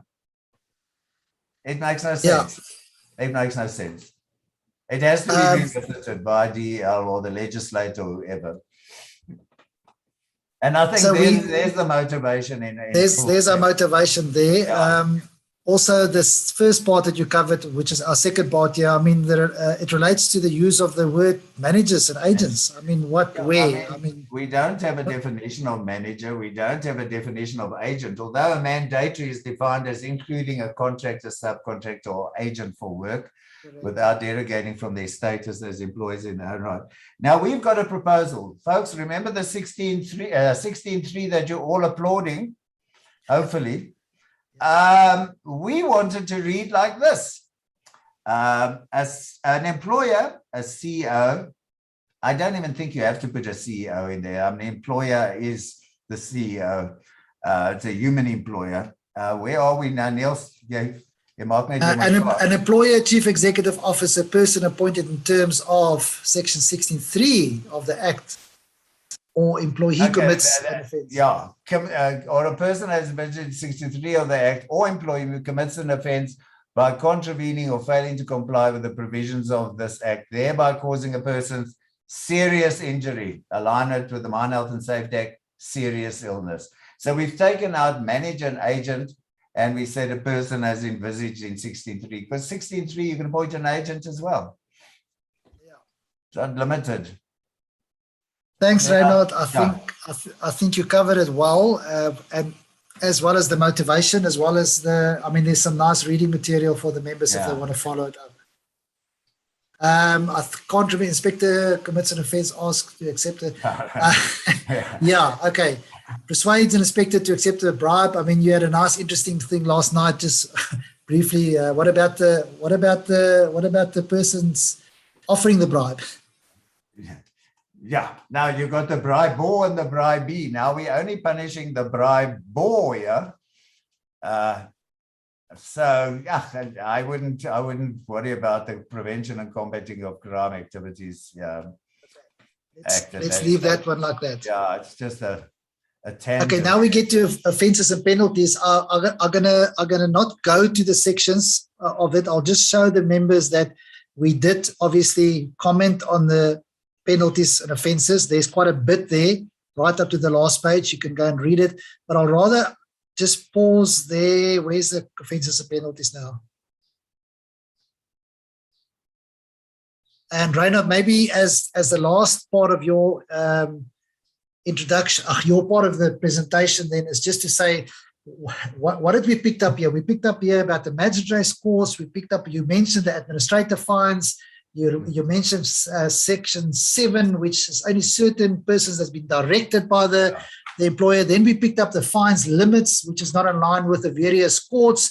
I don't know if I can put you on the spot and say maybe just end off with that one for us today. No, I think our main gripe is, as you know, a section of the Act carries more weight in law than a regulation. And as you correctly said, I always refer to a section contravention as a felony, because everybody knows the USA law from TV, and a regulation contravention as a misdemeanor, less serious. A section of the Act forms part of the Act, not that the regulations don't, but it's promulgated by Act of Parliament. Regulations are promulgated by the minister. So it makes sense that it carries more weight in law, and it traditionally has had higher penalties than a regulation contravention. What they have done, I might be jumping the gun, I will revert. What they've done here is they said, if you contravene a regulation, you can get the same penalty as a section contravention. Yeah, 5 million rand or 3 years, 5 years or 2 5 years. years. No, it's 5 There we million. go. Yeah. Now, what's the imprisonment there? I'll get it to you now. So under regulation, or under the section that covers regulation, it can now be a maximum of 5 million for a regulation, and not exceeding, they remove 12 months, 5 years. So suddenly you got a proposal that a regulation can carry the same penalty and years of imprisonment as a section of the Act, which shouldn't be like that. Yeah, and you know, the example I gave earlier, the law says you must appoint in writing a competent person in relation to machinery. You don't do it, it's a regulation contravention. Does that mean you're going to get a 5 million rand fine? Look, they are maximum fines. You're obviously never going to get the maximum unless you've got a criminal record or a track record. So it just makes me sit up and think, it goes against the grain of everything we've understood and we trained in and studied as prosecutors and on the defense side, that you can suddenly raise a regulation penalty in rand terms to equate that with a Section 8 contravention. Yeah. You know, it just... So the other thing we picked up here, just for noting, is that we actually gave the link to the different courts, the Department of Justice, when we picked up there that some fines that is proposed in the schedule well exceeds the fines that the magistrate courts can handle. Just your comment on that, Reinhard? Yeah, no, look, I think I haven't really studied this, but I think when you make provision for a penalty that's higher than the jurisdiction of the magistrate's court, it's not unlawful. But I think we want to point out what the jurisdiction of these lower courts are. Look, these cases are heard in the regional court, basically. I mean, the little fines can be imposed in the district court. And you just look at their jurisdiction, 300,000 for a regional court, and 100, where is it? Yeah, now you flicker out the field. 100,000 district court, 300,000 in. So it's just a point we're trying to make. It's well exceeds the jurisdiction as on the link of the Department of Justice and Constitutional Development's website. But we just take exception to the high penalty for regulation contraventions, knowing that you won't get the maximum fine as a first offender. But what happens if you've got a track record of offending? You might just find yourself bankrupt. Thanks, Reinhard. So, yeah, not in a nutshell, but in a white shell. This is the comments that Saiosh submitted. We tried with this session to explain to you what was the thinking behind it. The document is there for you to read. By no means take this as going to be the new law. It's just us, Saiosh, which is a voluntary regulatory body, not even a statutory body, that's submitting these comments. But I do believe there was enough thought process given into it, and we sincerely hope that Labour is going to take note of it. Reinhard, just in that one-liner sentence, what is the process still for our members, just to understand that this could still take years It could to see still the take day. years, it could take decades. But I've got a feeling they're trying to push this thing for some reason. Well, I think they're feeling spared that they've actually had it sitting there since 2014. It's got to go to to Parliament. Essentially, I think it'll be discussed in the Labour Portfolio Committee, and there'll be all kinds of voting, and then it'll be put to the vote, and then it will be promulgated, essentially, be passed as a bill and become enacted by the president into law. So there's still quite a bit of work to be done before it's enacted. And then, of course, if you really want to be nasty, we can not interdict it. We can ask for a judicial review if we're really unhappy. So we can hold the whole process up on our side as well. Correct. I don't think that's the intention of Saiosh to do. But if need be, just remember we are in the process, although it's taking years, it's taking longer than the bill that we're trying to get an MOU signed with the Department of Employment and Labour. So we want to be friends. But I think it's also just correct that you have a professional body like Saiosh and their specialized members to submit proper comments like that. I think in the days gone by, remember when I started over 35 years ago in occupational health and safety, when the MOS Act came out or new regulation, you just sat there with your eyes big and open and say, well, we pray and hope that this is the best thing. I mean, we didn't really have platforms how to submit it, et cetera, et cetera. But nowadays it's different. I mean, now we've got professional bodies like Saiosh that says, right, let's listen to our 18,000 member strong organization. I know the Q&A section didn't work. I did keep an eye on the questions. I do believe that we have covered just about, because the chat box was used for some questions. Gareth, if I can maybe just ask you, is there possibly one or two comments or suggestions or questions in the chat box that's so important that we can deal it now, or did we cover everything? Hi, Niels. I have been keeping track of the questions, some great questions coming through, but I do believe everything has been covered in your presentation and Reinhard's. Well, thank you. Oh, that's great to hear. I've got a bladder issue. It's been hell for the last 15 minutes on my part, incidentally. Sorry, Reinhard, we're going to set you free right now. I just want to close off by saying thank you to you. And Gareth, I don't know if you got a thank you slide that is prepared that you can share with us. Otherwise, I'll just thank our sponsors again, our speakers. And Reinhard, have you got anything, or shall I just? No. I want to thank you guys for inviting me. I think we will revisit this issue at some stage as well. I think especially once we have our physical webinars, there's some things that we could, it's much nicer interactively with the physical. And this thing may take months, it may take years, So we can still, digest and do this thing or have a rerun even. Physically, I think it will be a worthwhile exercise. Okay, then thanks, Reinhard. In conclusion, very quickly, thanks to our sponsors today for this webinar, which is FEM, UVEX, and Dromex. Thanks to our presenter, Edward from UVEX, great presentation. Same to you, Ryan, from Dromex. We really enjoyed your presentation. Last but not the least, as indicated, once again, Reinhard, thank you to you. Guys, be safe, and we'll see you on the next Saiosh Virtual OHS CPD seminar. Have a good day. Thank you, everyone. Thank you, Neil. Thank you, everyone.